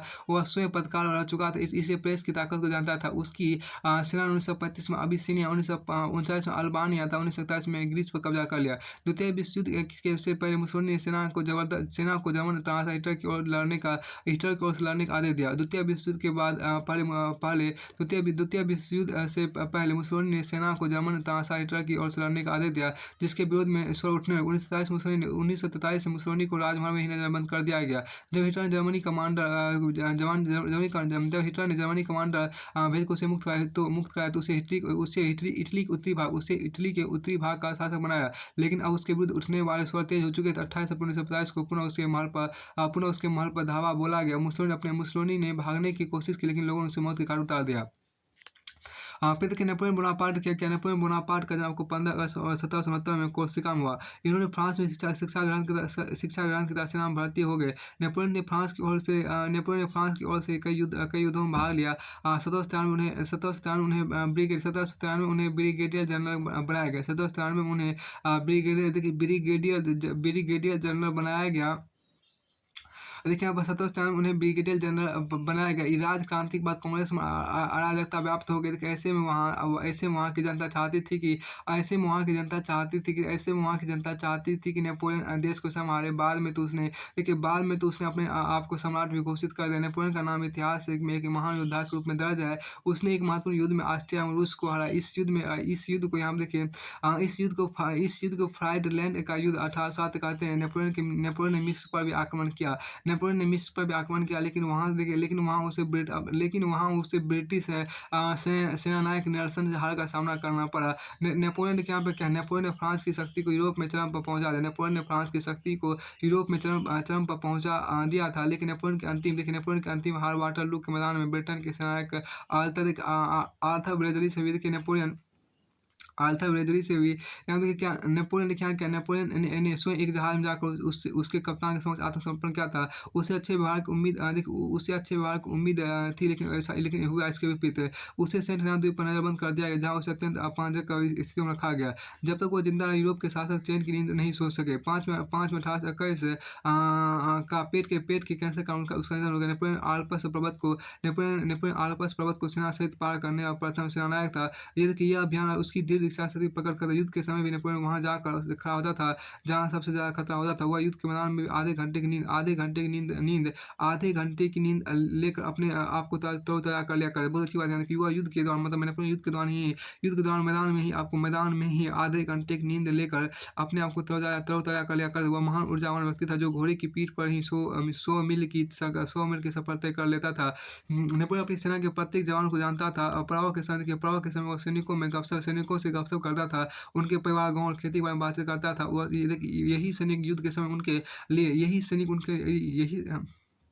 देखिए यहाँ बहुत अच्छी था। यही सैनिक युद्ध के समय उनके लिए जान लगा देते थे। देखिए शिवाजी की तरह नेपोलियन भी ठीक नहीं कद का था, लेकिन उसमें आत्मविश्वास कूट के भरा था। वह कहता था कि असंभव शब्द मूर्खों के शब्दकोश में आपको है। देखिए अब देखिए बहुत अच्छा था कि प्रभाव के समय सैनिकों से गपशप करता था, उनके परिवार, गाँव और खेतों के बारे में बातें करता था। यही सैनिक युद्ध के समय उसके लिए जान लगा देते थे। देखिए यहाँ पर क्या हाँ देखिए यहाँ पर क्या नेल्सन मंडेला की बात है। हम देखिए आपको नेल्सन मंडेला का जन्म आपको 18 जुलाई 1918 को दक्षिण अफ्रीका में हुआ। नेल्सन मंडेला ने नेल्सन मंडेला ने ये आपको नेपोलियन था एक, वो आपको नेल्सन मंडेला ने स्विट्जरलैंड विश्वविद्यालय में विधि में स्नातक किया। 1944 में अफ्रीकी नेशनल कांग्रेस के सदस्य बने। इन्होंने अफ्रीका के अश्वेतों के साथ किए जा रहे भेदभाव के खिलाफ आवाज उठाई। यह उस समय अफ्रीका में रंगभेद चरम पर था। शासन के यहाँ देखिए यहाँ पर शासन के सभी महत्वपूर्ण पद पर गोरे लोगों के पास देखिए शार्पविले अश्वेतों के विद्रोह का प्रशासन निर्दयतापूर्वक दमन किया। इस घटना से उद्रेक होकर Nelson Mandela African national Congress में सैन्य बल का गठन किया। 1962 में उन्हें गिरफ्तार कर लिया गया था, उम्र कैद की सजा सुनाई गई। मंडेला उस समय तक लोकप्रिय नेता बन चुके थे। लोकप्रिय नेता आपको बन चुके थे। अफ्रीका के अलावा अन्य देशों के अश्वेत लोग उन्हें आदर्श मानते थे। 1993 में नेल्सन मंडेला डी क्लार्क को संयुक्त रूप से नोबेल पुरस्कार सम्मानित किया गया। 1994 में नेल्सन मंडेला को अफ्रीका का राष्ट्रपति चुने गए। वे 27 वर्ष रंगभेद के विरोध में जेल में बंद। भारत सरकार ने नेल्सन मंडेला को गांधी शांति पुरस्कार से सम्मानित किया। अब के नेल्सन की बात, नेल्सन का पूरा नाम को होरातियो विस्काउंट नेल्सन था। इनका जब 29 सितंबर 1758 को इंग्लैंड में हुआ। 1770 में ब्रिटेन की नौसेना में शामिल हुआ। उस समय यह विश्व की सबसे शक्तिशाली सेना थी। देखिए सबकी शक्तिशाली सेना थी। इसी समय क्या यहाँ देखिए क्या इसी समय हम क्या यहाँ देखिए क्या इसी समय देखिए यहाँ पर क्या इसी के बल पर इंग्लैंड ने दुनिया के तमाम राष्ट्रों पर अपना परचम लहराया। ब्रिटेन की तुलना में फ्रांस की नौसेना देखिए यहाँ पर ब्रिटेन की तुलना में फ्रांस की नौसेना अत्यंत कमजोर थी। 1780 तक ये वेस्ट इंडीज में तैनात रहे। 1793 में इन्हें फ्रांस की सेना को रोकने के लिए इन्हें फ्रांस की सेना को रोकने के लिए भूमध्य सागर में तैनात किया गया। यहाँ 1797 में कैंप ऑफ विंसेट में ब्रिटेन ने फ्रांस को हरा दिया। इसलिए क्या इस युद्ध में नेल्सन ने अद्भुत शौर्य का प्रदर्शन किया, तो उसे रियर एडमिरल का पद दिया गया। 1798 को इन्होंने नील के युद्ध में फ्रांसीसी बेड़े को पुनः परास्त किया। इन युद्धों में नेल्सन अपना एक हाथ खो चुका था। इससे पूर्व 1785 में क्रोनिका में हुई एक दुर्घटना में अपनी एक आंख भी खो चुका था। नेल्सन की सेना को बड़ी कठिनाई झेलनी पड़ी। जहाज़ों में रखा उनका भोजन सड़ गया। बहुत से सैनिक बीमारी से पीड़ित हो गए। फ्रांस के लगातार आक्रमणों से वे थक चुके थे। ऐसे में नेल्सन ने सैनिकों को संबोधित कर उनका हौसला बनाए रखा। उन्हें ब्रिटेन लौटने पर ड्यूक की उपाधि दी गई थी। 1801 में उन्होंने डेनमार्क को हराया। 1805 में नेपोलियन ने भूमध्य सागर में पुनः अपना जहाजी बेड़ा भेजा। देखिए, नेल्सन ने ट्राफलगर युद्ध 1805 में फ्रांस को करारी शिकस्त देकर वहां से भागने पर मजबूर कर दिया। इस युद्ध के बाद जहाज विजय पताका फहराते समय एक फ्रांसीसी सैनिक की गोली से 21 अक्टूबर 1805 को उनकी मृत्यु हो गई। नेल्सन को लंदन के सेंट पॉल कैथेड्रल से में दफनाया गया। नेल्सन ने फ्रांस को इतना आतंकित कर दिया था कि उनकी मौत के कई दशक बाद भी फ्रांस इंग्लैंड पर हमले का साहस नहीं जुटा सका। अब के निकोलस कोपरनिकस देखिए, निकोलस कोपरनिकस 19 फरवरी 1473 को हुआ। हम देखिए क्या कि देखिए यहाँ पर क्या कि निकोलस, देखिए यहाँ पर निकोलस कोपरनिकस, देखिए यहाँ पर क्या देखिए आपको निकोलस कोपरनिकस, देखिए यहाँ पर क्या कि इनका जब आपको 19 निकोलस कोपरनिकस का जन्म आपको 19 फरवरी 1473 को हुआ। पोलैंड विश्वविद्यालय में उन्होंने गणित, चिकित्सा तथा खगोल शास्त्र का अध्ययन किया। कोपरनिकस ने टैक्स कलेक्टर, न्यायाधीश तथा अन्य कई सरकारी पदों पर भी काम किया। उनका उद्देश्य खगोल शास्त्र में अपने अनुसंधानों के वित्तीय संसाधन जमा करना था। कोपरनिकस अंतरिक्ष में ग्रहों की स्थिति एवं गति जानने के अनुसंधान किए। उन्होंने इस विषय पर पुस्तकें भी लिखी, जिनका शीर्षक six books concerning the revolution of the heavenly orbs था। कोपरनिकस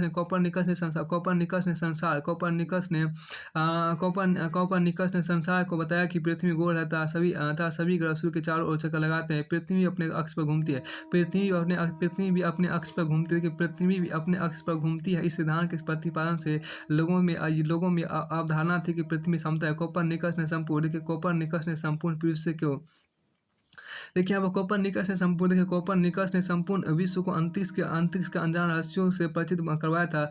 24 मई 1527 को इस महान खगोल शास्त्री का निधन हुआ। अब रुडयार्ड किपलिंग, देखिए रुडयार्ड किपलिंग का जन्म को 30 दिसंबर 1865 को मुंबई में हुआ। उनके पिता एक संग्रहालय में क्यूरेटर थे। इनके जन्म के बाद ये इंग्लैंड चले गए। महारानी विक्टोरिया के शासन के समय रुडयार्ड किपलिंग एक पत्रकार के रूप में भारत लौटे। 1888 में उन्होंने अपना पहला लघु कथा संग्रह plain tales from the hills प्रकाशित किया। इनका प्रथम कविता संग्रह बैरक रूम बेलेज था। किपलिंग सबसे लोकप्रिय रचना द जंगल बुक 1895 में थी, जिसे उन्होंने मोगली नामक एक बच्चे की हिंदुस्तान के जंगलों में जानवरों के साथ रहने की कल्पना की। यह किताब विश्व के बाल जगत अत्यंत लोकप्रिय है। 1907 में रुडयार्ड किपलिंग को साहित्य का नोबेल पुरस्कार दिया गया। अब आधुनिक विश्व की झलक की बात यहाँ पर की गई। आधुनिक विश्व की जो झलक है उसको देखिए। आधुनिक विश्व इतिहास की झलक इतिहास की व्याख्या करने का विवाद है और आपने भी इसके बारे में काफ़ी कुछ पढ़ा होगा, परंतु सरल शब्दों में कहे तो इतिहास विगत घटनाओं का वृत्तांत या आख्यान है। यह मनुष्य जाति के जीवन में घटी असाधारण घटनाओं का अभिलेख है। जैसा कि ड्रायसन ने कहा कि इतिहास मनुष्य जाति के अपने बारे में जानकारी यानी आत्म जागरूकता है। इतिहास देखिए क्या इतिहास रेस गेस्ताई अर्थात कारण संबंधों का विज्ञान है। रेस गेस्ताई अर्थात कार्य कारणों के संबंध विज्ञान है। हेरोडोटस और थ्यूसिडाइड्रस के समय से इतिहास विभिन्न रीतियों तथा शैलियों और विभिन्न प्रयोजनों तथा उद्देश्यों के साथ लिखा जाता है। जैसा कि लिन थॉर्न डाइक ने लिखा है कि कुछ के लिए इतिहास साहित्य है, कुछ अन्य के लिए तथ्यों का उल्लेख है, कुछ के लिए यह वर्तमान की व्याख्या है, तो कुछ अन्य लोगों के लिए भूतकाल का प्रकटीकरण अनुभूति है। इस प्रकार इतिहास पर कुछ लिखना या कहना सरल नहीं है। और फिर जब आधुनिक काल की हो तो और जब बात आधुनिक काल की हो तो यह काल अधिक कठिन प्रतीत होता है, क्योंकि लेखन की दृष्टि में व्यापक मतांतर है, अतः शोध जारी है। दूसरी बात है कि इतिहासकारों के बीच इतिहास के कालखंडों को लेकर भी आमतौर पर विवाद रहा है। इतिहासकारों के बीच सामान्य रूप से इस विषय पर कोई सहमति नहीं है कि कौन सी तारीख या घटना आधुनिक इतिहास के मध्यकालीन इतिहास से अलग करती है। इस बात का निर्धारण करना कि आधुनिक इतिहास वास्तव में कब शुरू हुआ महत्व परंपरा एवं सुविधा पर निर्भर करता है। इतिहास का साधारणतः इस बात पर सहमत है कि 14वीं से इतिहास का साधन इस बात पर सहमत है कि 14वीं शताब्दी तक यूरोप अपने राजनीतिक, सामाजिक और आर्थिक ढांचे में ऐसे परिवर्तन देखता रहा है जिन्हें हम आधुनिक काल का प्रारंभ करने वाले काल कह सकते हैं। देखिए नवीन देखिए यहाँ पर क्या कि नवीन भौगोलिक खोज आने वाले परिवर्तनों का वाहक बने। देखिए नवीन भौगोलिक खोज आने वाले परिवर्तनों का वाहक बनी। अब यूरोपीय अपनी आर्थिक, राजनीतिक एवं सांस्कृतिक महत्वाकांक्षाओं को साकार कर सकते थे। सांस्कृतिक वैचारिक भावनाओं को मूर्त रूप देने में पुनर्जागरण सर्वाधिक सशक्त आधार बना। पुनर्जागरण मनुष्य की बौद्धिक कलात्मक ऊर्जाओं की ऐसी अभिव्यक्ति थी जिसके द्वारा यूरोप ने मध्यकाल में निकलकर आधुनिक काल में प्रवेश किया। पुनर्जागरण ऐसी भावना से ओतप्रोत था देखिए जिसने जीवन के राजनीतिक, आर्थिक और धार्मिक पक्षों में परिवर्तन किया। देखिए यहाँ पर क्या है कि पुनर्जागरणकालीन साहित्य मनुष्य और देखिए पुनर्जागरणकालीन साहित्य मनुष्य और मनुष्य के संबंध समस्त अवयवों से संबंधित था और इसकी रचना जन सामान्य की भाषाओं में हुई थी। इस दृष्टि से पुनर्जागरणकालीन साहित्य मध्ययुगीन साहित्य से भिन्न था, जहाँ धर्म का प्रभुत्व था और उसकी रचना केवल लैटिन भाषा में हुई। इस युग का साहित्य ही नहीं, कला भी धार्मिक बंधनों से मुक्त होकर अधिक यथार्थवादी हो गई। कला अब जीवंत एवं आकर्षक हो गई। Leonardo da Vinci, Michelangelo, Raphael सोत्से इस युग के प्रकाशवान कलावत थे। पुनर्जागरण तक एवं परीक्षा को आगे बढ़ाकर धर्मशाला की आवाज़ को पुनर्बुलंद किया। चर्च की सत्ता पर से लोगों के विश्वास का उठना दीर्घकालीन परिवर्तनों का परिणाम था। इसी क्रम में राजनीतिक इकाइयों के स्थान पर ऐसे राज्यों का उदय हुआ जिन्होंने भी मध्यकालीन चर्च के हस्तक्षेप को अस्वीकृत करना श्रेष्ठ समझा। इस काल के शासकों को अपनी सर्वोच्च सत्ता स्थापित करने में मैकियावेली की पुस्तक द प्रिंस ने वैचारिक आधार प्रदान कर शासकों की महती सेवा की, परंतु ये परिवर्तन सभी स्थानों पर ना तो समान थे और ना एक साथ हुए। 17वीं शताब्दी का आते यूरोप तेजी से बदल गया था। अब वह 14वीं शताब्दी सा नहीं रह गया। तो वह युग कई लाक्षणिक परिवर्तनों का साक्षी था। भौगोलिक खोज, पुनर्जागरण, धर्म सुधार आंदोलन, सामंतवाद के पतन, नए राष्ट्र राज्यों के उदय, वैज्ञानिक खोज आदि यूरोप में 17वीं शताब्दी के लिए ऐसा वातावरण बनाया जिसने धर्मनिरपेक्ष एवं विवेक सम्मत ज्ञान को प्रोत्साहित किया तथा संकीर्ण दायरों के खत्तों में लोगों को आगाह किया कि अपने विचारों के द्वारा नव जागृति उत्पन्न करने का उपक्रम किया। देखिए चेतना के क्रम अमेरिकी क्रांति 1776 का जन्म हुआ। इस क्रांति के मूल में ब्रिटिश शासकों द्वारा अमेरिकी उपनिवेशों का आर्थिक शोषण एवं उन्हें ब्रिटिश शासन अंतर्गत रखने की मनोवृत्ति का तत्व कार्यरत था। अमेरिकी क्रांति से राष्ट्रवाद एवं लोकतंत्रवाद को प्रभुत्व बल मिला। अमेरिकी स्वतंत्रता के घोषणा पत्र ने कई देशों के राष्ट्रवादी आंदोलन की आधारशिला रखी। दुनिया में पहली बार किसी राष्ट्र का लिखित संविधान अस्तित्वमान हुआ। अमेरिकन क्रांति के घटित होने के अगले दशक में फ्रांस में क्रांति 1789 ईस्वी में की शुरुआत एक महासंयोग नहीं था। अमेरिकन क्रांति ने फ्रांसीसी क्रांति से ऊर्जा प्रदान की। अमेरिका से लौटे हुए फ्रांसीसी सैनिकों ने फ्रांस की क्रांति के लिए हवा तैयार कर दी।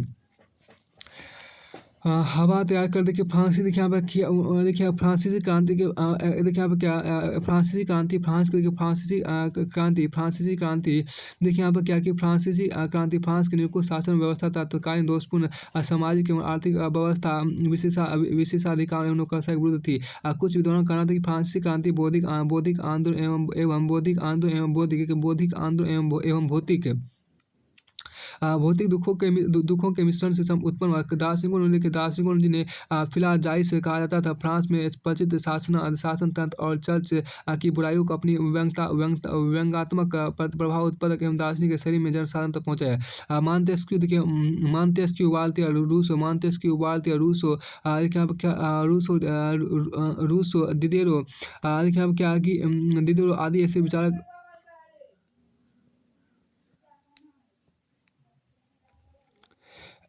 ऐसे विचारक हुए जिन्होंने लेखनी के माध्यम से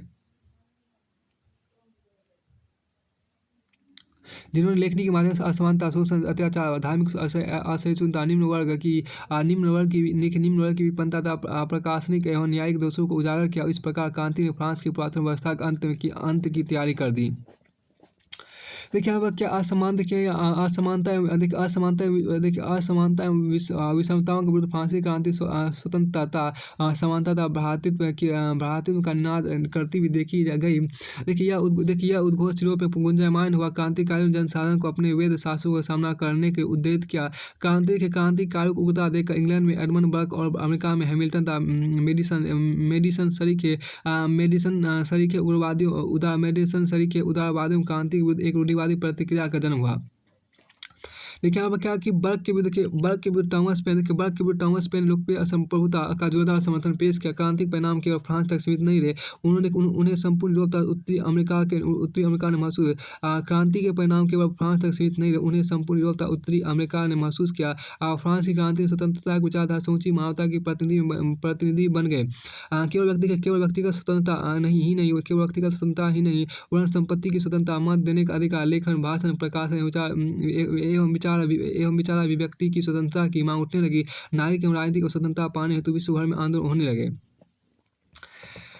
हाँ, देखिए यहाँ पर क्या कि आंदोलन होने लगे। देखिए यहाँ पर क्या फांसी देखिए यहाँ पर क्या कि देखिए यहाँ पर फांसी क्रांति की बात अधूरी रहेगी यदि नेपोलियन बोनापार्ट की बात ना की जाए, क्योंकि वह फांसी क्रांति की उपज था।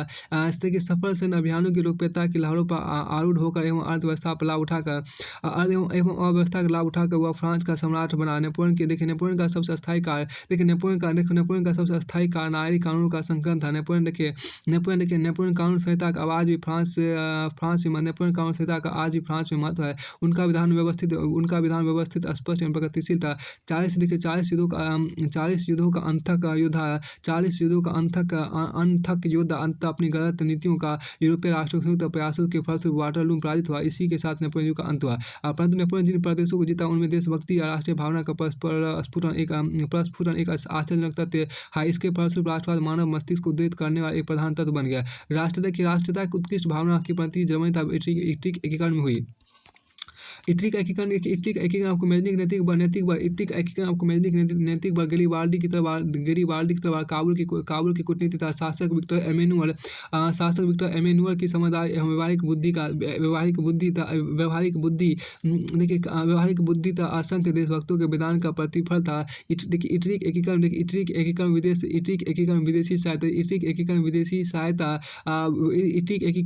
विदेशी सहायता सैनिक शक्ति था कूटनीतिक कुशलता का पूर्ण था। अब इटली के एकीकरण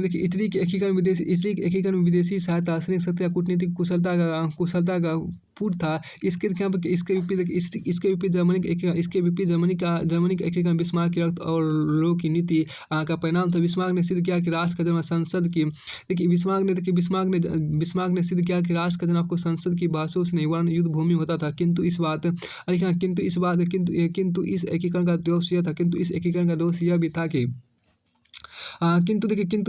दोष यह भी था कि इसने जर्मनी में अगले 75 वर्षों तक सैन्यवाद को बढ़ावा दिया, जिसके परिणाम स्वरूप आपको विश्व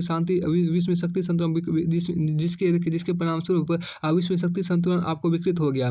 तो यूरोप 18वीं शताब्दी में एक नए दौर से गुजरा। यूरोप 18वीं शताब्दी एक नए दौर से गुजरा जिसे औद्योगिक क्रांति कहा। इस क्रांतिक परिणामों को यूरोप ने 19वीं शताब्दी में अनुभव किया। इस यांत्रिक क्रांति ने जीवन की भौतिक स्थितियों में ऐसा आमूल परिवर्तन किया जैसा कि मानव इतिहास में उससे पूर्व कभी नहीं हुआ था। औद्योगिकरण के परिणाम स्वरूप पैदा हुए अतिरिक्त उत्पादन को उपनिवेशों में भेजकर अत्यधिक धन कमाने के उपनिवेशवाद एवं समाजवाद के जन्म का मुख्य आधार बने। यहाँ देखिए इस अवस्था का आधार आपको शोषण बना। समाजवाद की कहानी छल कपट बलता और नैतिक बल के दुरुपयोग की कहानी है। देखिए समाजवाद के विचार को फैलाने के इंग्लैंड, फ्रांस और जर्मनी के लेखकों और वक्ताओं ने संस्थाएं बना ली। देखिए यहाँ पर क्या समाजवाद ने दम और भेदभाव को जन्म दिया। देखिए समाजवाद ने दम और भेदभाव को जन्म दिया। नस्लवाद इसका सबसे घिनौना उदाहरण है। उतार चढ़ाव के क्रम 1914 से 1918 ईस्वी का प्रथम विश्व युद्ध एक शर्मनाक पहलू है। उग्र राष्ट्रवाद, आर्थिक समाजवाद, गुटबंदियों, सैन्यवाद, सस्तीकरण आदि कारणों ने प्रथम विश्व युद्ध को अपरिहार्य बना दिया। देखिए यहाँ पर क्या एक छोटी सी घटना ने प्रथम विश्व युद्ध की शुरुआत कर दी। किसी ने सोचा भी नहीं था कि प्रथम विश्व युद्ध की शुरुआत होने वाली है। जर्मनी के आत्मसमर्पण के साथ युद्ध बंद हुआ। प्रथम विश्व के परिणाम निकटवर्ती और दूरगामी दोनों निरंकुश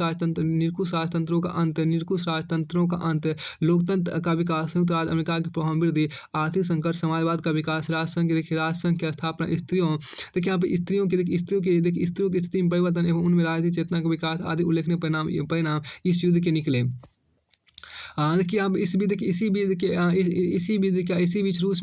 बीच रूस में बोल्शेविक क्रांति हुई, जिसने विश्व के देशों को एक नई सोच प्रदान की। दोस्तोवस्की, तुर्गनेव, मैक्सिम गोर्की जैसे साहित्यकारों ने वैचारिक लेखन ने सामाजिक विद्रूपताओं एवं जीवन कटु सच्चाइयों को लोगों के सामने अनावृत किया। अनावृत करके गोर्की के उपन्यास, देखिए यहाँ पे क्या कि गोर्की के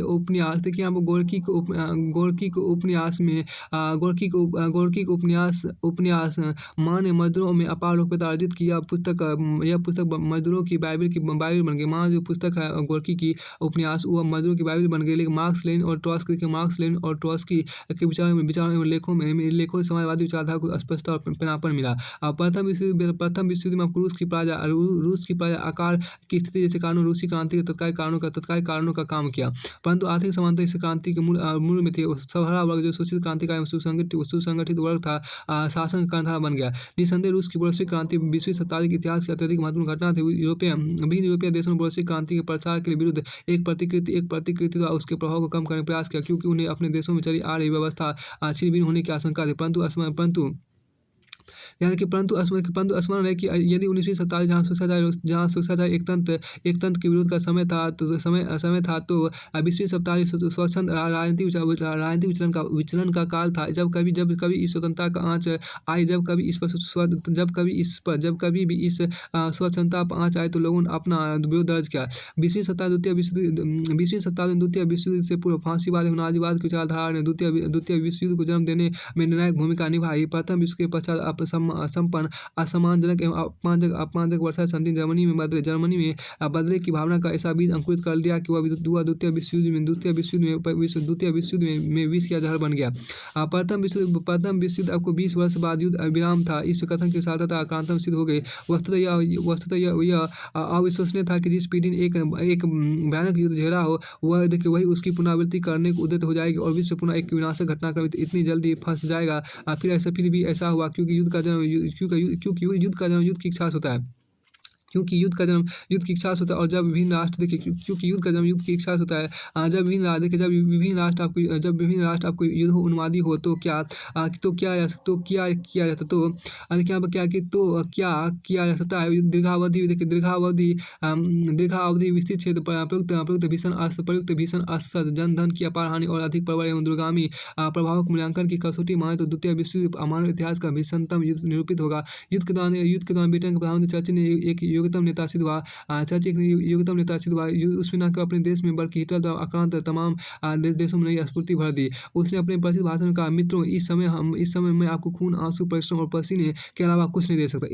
इस समय मैं आपको खून, आंसू, परिश्रम और पसीने के अलावा कुछ नहीं दे सकता। आप हमारी नीति जानना चाहेंगे। हमारी नीति है ऐसे दुश्मन के खिलाफ हर कहीं लड़ना, जमीन पर, हवा में, समुद्र में, ऐसे दुश्मन से जिसकी शैतानी ताकतों की पूरे इतिहास में कोई मिसाल नहीं मिलती। आप हमारा उद्देश्य जानना चाहेंगे। हमारा उद्देश्य जीतना किसी भी कीमत पर, जीत के बिना हमारा अस्तित्व भी नहीं। जीतना किसी भी कीमत पर, जीत के बिना हमारा अस्तित्व भी नहीं। चर्चिल के अतिरिक्त रूसी राष्ट्रपति, रूसी नेता स्टालिन, अमेरिकी राष्ट्रपति रूजवेल्ट, अमेरिकी सेनापति आइजनहावर और चीनी नेता चियांग काई-शेक आदि की अभूतपूर्व सूझबूझ से द्वितीय विश्व युद्ध मित्र राष्ट्रों के पक्ष में समाप्त हुआ। परंतु इस युद्ध के पश्चात संयुक्त राष्ट्र संघ का जन्म एक शुभ संकेत माना गया। देखिए, महायुद्धों से स्त्रियों की स्थिति में क्रांतिकारी परिवर्तन है। उनका समाज में आदर बढ़कर उनकी कार्य क्षमता का सफल प्रदर्शन हुआ। देखिए, सफल प्रदर्शन हुआ। इसमें उन्हें आत्मविश्वास बढ़ा। युद्धों से निकले हुए, देखिए यहाँ पर क्या युद्धों से निकले कुछ अन्य परिणाम भी उल्लेखनीय है। युद्ध के बाद यहाँ देखिए युद्ध के निकले कुछ अन्य परिणाम भी उल्लेखनीय है। युद्ध के बाद यहाँ पर क्या युद्ध के बाद नस्लों की समानता मान ली गई। धार्मिक समझौता का भ्रम टूट गया। युद्धोत्तर काल में युद्ध तक देखिए इनमें से देखिए इसमें उनमें इसमें उनमें आत्मविश्वास बढ़ा, युद्धों से निकले कुछ अन्य परिणाम भी उल्लेखनीय रहे। युद्ध के बाद देखिए यहाँ पर क्या युद्ध के बाद नस्लों की समानता मान ली गई। धार्मिक सर्वोच्चता का भ्रम टूट गया। युद्धोत्तर काल में विज्ञान का उपयोग लोगों के जीवन स्तर को ऊंचा उठाने में किया गया।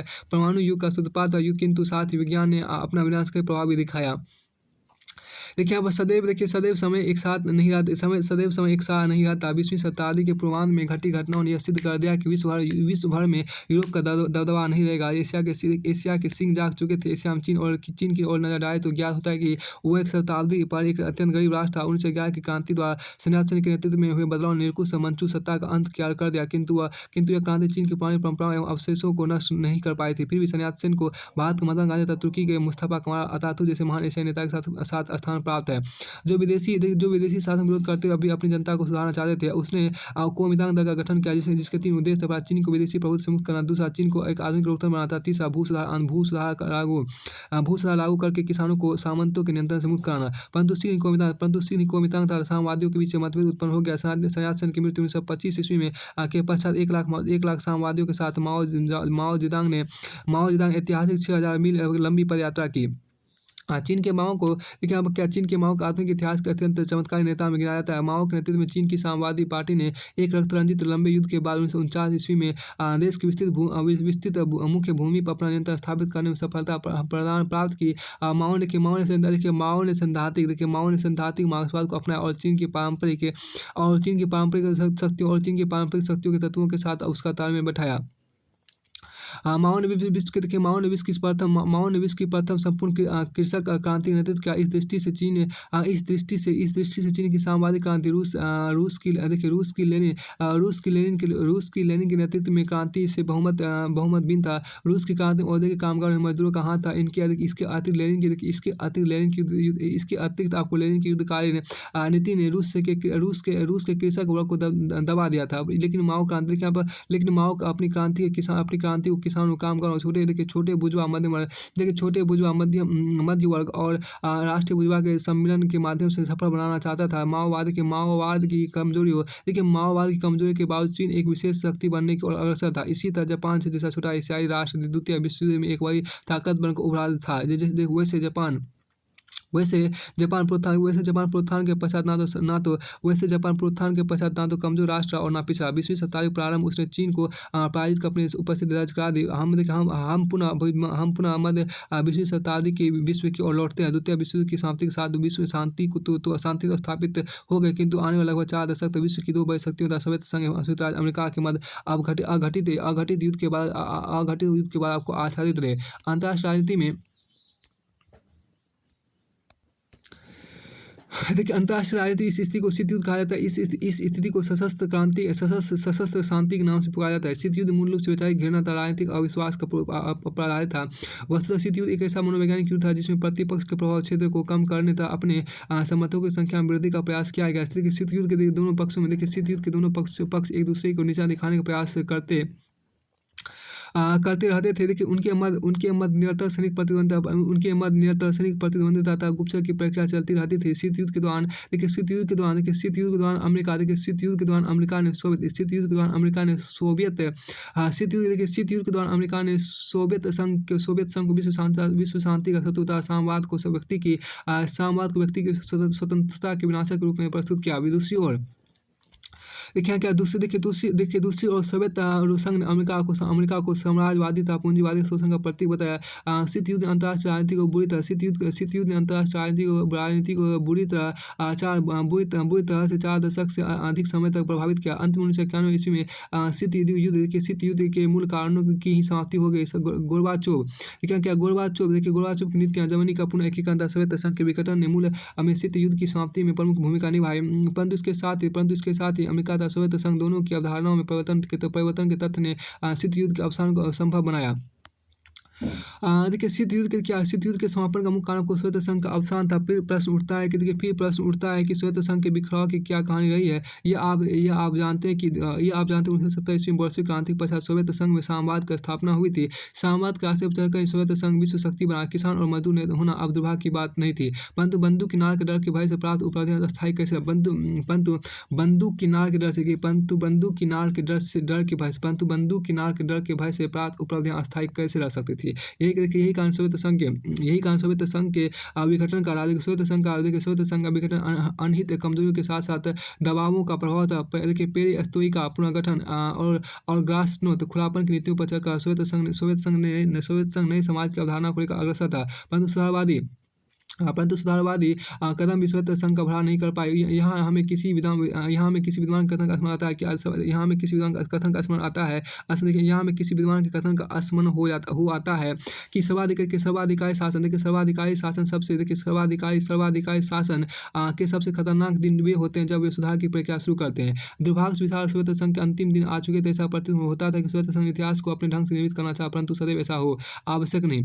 इतिहास में मूलतः लिखिए क्योंकि उसकी गति अग्रगामी है, लेकिन सर्पी और चक्राकार घटनाएं घटित होती रहती है। जैसे दिवसों का जाना, जीवन मृत्यु, यही स्थिति इतिहास की भी। देखिए समाजवादी सोवियत संघ के जीवन काल में ऐसे अनेक क्षण आए जब वे इतिहास का ध्वनन करने, परंतु उन्होंने इस ध्वनन की और कोई ध्यान नहीं दिया, फलतः वह पतन की ओर अग्रसर हुआ। हम पुनः द्वितीय विश्व युद्ध की समाप्ति के परिदृश्य की ओर लौटते हैं। यह संविदित तथ्य है कि द्वितीय विश्व युद्ध के बाद पश्चात यूरोप की चार बड़ी शक्तियां ब्रिटेन, फ्रांस, जर्मनी एवं इटली का अंतर्राष्ट्रीय व्यवस्था वर्चस्व समाप्त हो गया। उनका स्थान दो बड़ी महाशक्ति अमेरिका और सोवियत संघ ने ले लिया। विश्व की संपूर्ण राजनीति इन्हीं महाशक्तियों के इर्द गिर्द चक्कर लगाती है। अन्य जो परिवर्तन हुए उनकी चर्चा हम विगत परिश्रम कर चुके हैं। देखिए परंतु यहाँ हम कहना चाहेंगे कि इन महाशक्तियों देखिए हम पुनः द्वितीय विश्व युद्ध की समाप्ति के परिदृश्य को लौटते हैं। यह संविदित तथ्य है कि द्वितीय विश्व युद्ध के पश्चात यूरोप की चार बड़ी शक्ति ब्रिटेन, फ्रांस, जर्मनी, इटली का अंतर्राष्ट्रीय व्यवस्था पर वर्चस्व समाप्त हो गया। उनका स्थान दो महाशक्ति अमेरिका और सोवियत संघ ने ले लिया। विश्व की संपूर्ण देखिए यहाँ पर जो खास बात कहा गया है कि विश्व की संपूर्ण आयतें इन्हीं महाशक्तियों के इर्द गिर्द चक्कर लगाती है। अन्य जो परिवर्तन उनकी चर्चा हम विगत पृष्ठों का, परंतु यही हम यह कहना चाहेंगे कि इन महाशक्तियों की खींचतान ने ही स्थिति को जन्म दिया। जैसा कि हम पूर्व में उल्लेख कर चुके कि अमेरिका की उदारवादी लोकतांत्रिक एवं पूंजीवाद व्यवस्था और सोवियत संघ की लोकतंत्र विरोधी विचारधारा एवं अत्यधिक नियंत्रित अर्थव्यवस्था के मन टकराव के शीत युद्ध को जन्म दिया। शीत युद्ध के अतिरिक्त अन्य परिवर्तनों में उपनिवेशवाद तेजी से अंत, संयुक्त राष्ट्र संघ का जन्म, नाटो 1949 ईस्वी में, वार्सा 1955 ईस्वी में जैसे सैन्य संगठनों की स्थापना आदि। एशिया एवं अफ्रीका के अधिकांश देश उपनिवेशवाद के बेड़ियों से मुक्त हुए और स्वतंत्र राज्यों के रूप में उदय होने के फलस्वरूप एशियाई अफ्रीकी देशों ने संख्यात्मक शक्ति के आधार पर अपनी एक नई पहचान बनाने की कोशिश की। अंततोगत्वा गुटनिरपेक्ष आंदोलन एक नैतिक शक्ति के रूप में उभर कर अंतर्राष्ट्रीय मंच पर आ गया। देखिए यहाँ पर क्या द्वितीय विश्व युद्ध के स्तर पश्चात देखिए यहाँ पर क्या कि द्वितीय विश्व युद्ध के पश्चात एशिया और अफ्रीका के अधिकांश देशों में स्वतंत्रता का बिल्कुल बज उठा और 20वीं शताब्दी के अंत तक दुनिया के लगभग सभी देश स्वतंत्र हो गए। आज अफ्रीका के 56 देश स्वतंत्र है। उपनिवेशवाद उन्मूलन अधिकतर उपनिवेश के लोगों के संघर्ष का परिणाम था। किंतु द्वितीय विश्व युद्ध के पश्चात अंतर्राष्ट्रीय परिवेश में जो परिवर्तन हुआ उसने भी औपनिवेशिक शक्तियों को कमजोर करके औपनिवेशिक व्यवस्था के उन्मूलन की प्रक्रिया को गति प्रदान की थी। जहाँ तक लैटिन अमेरिका राज्यों का प्रश्न है, वे 19वीं शताब्दी में ही स्वतंत्र हो चुके थे। हम लेटिन अमेरिकी राज्यों के स्वतंत्र देखिए यहाँ पे लेटिन अमेरिकन राज्यों को स्वतंत्र कराने में Francisco de Miranda, Father Hidalgo, Simon Bolivar, John de San Martin की महत्वपूर्ण भूमिका रही है। देखिए यहाँ पर क्या कि साइमन बोलीविल सॉन मार्टिन ने 9 लैटिन अमेरिकन उपनिवेशों का स्पेनिश दमन चक्र से छुटकारा दिलवाया था।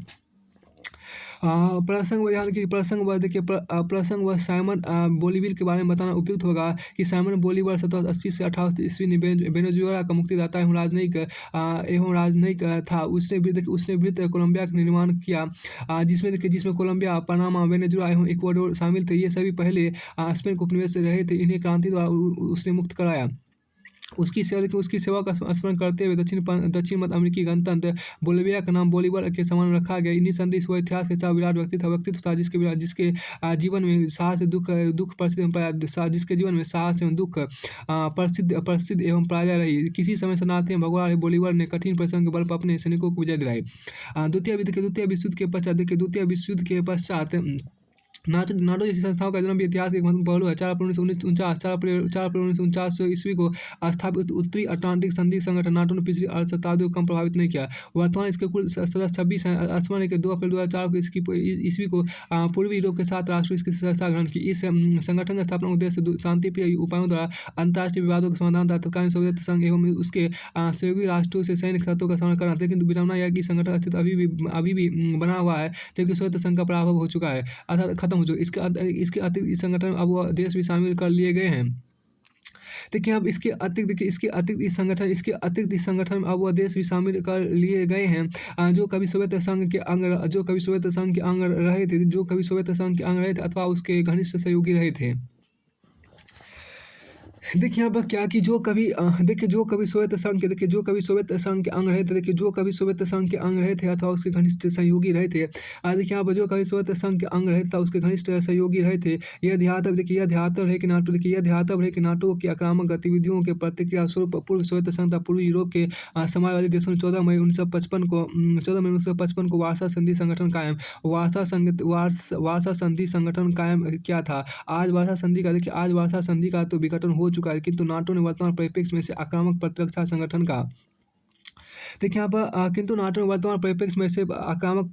संगठन का स्वरूप ग्रहण कर लिया, जो पूर्णतः अमेरिकी सोच से प्रभावित है। फिर भी नाटो के समक्ष आज की चुनौतियां हैं।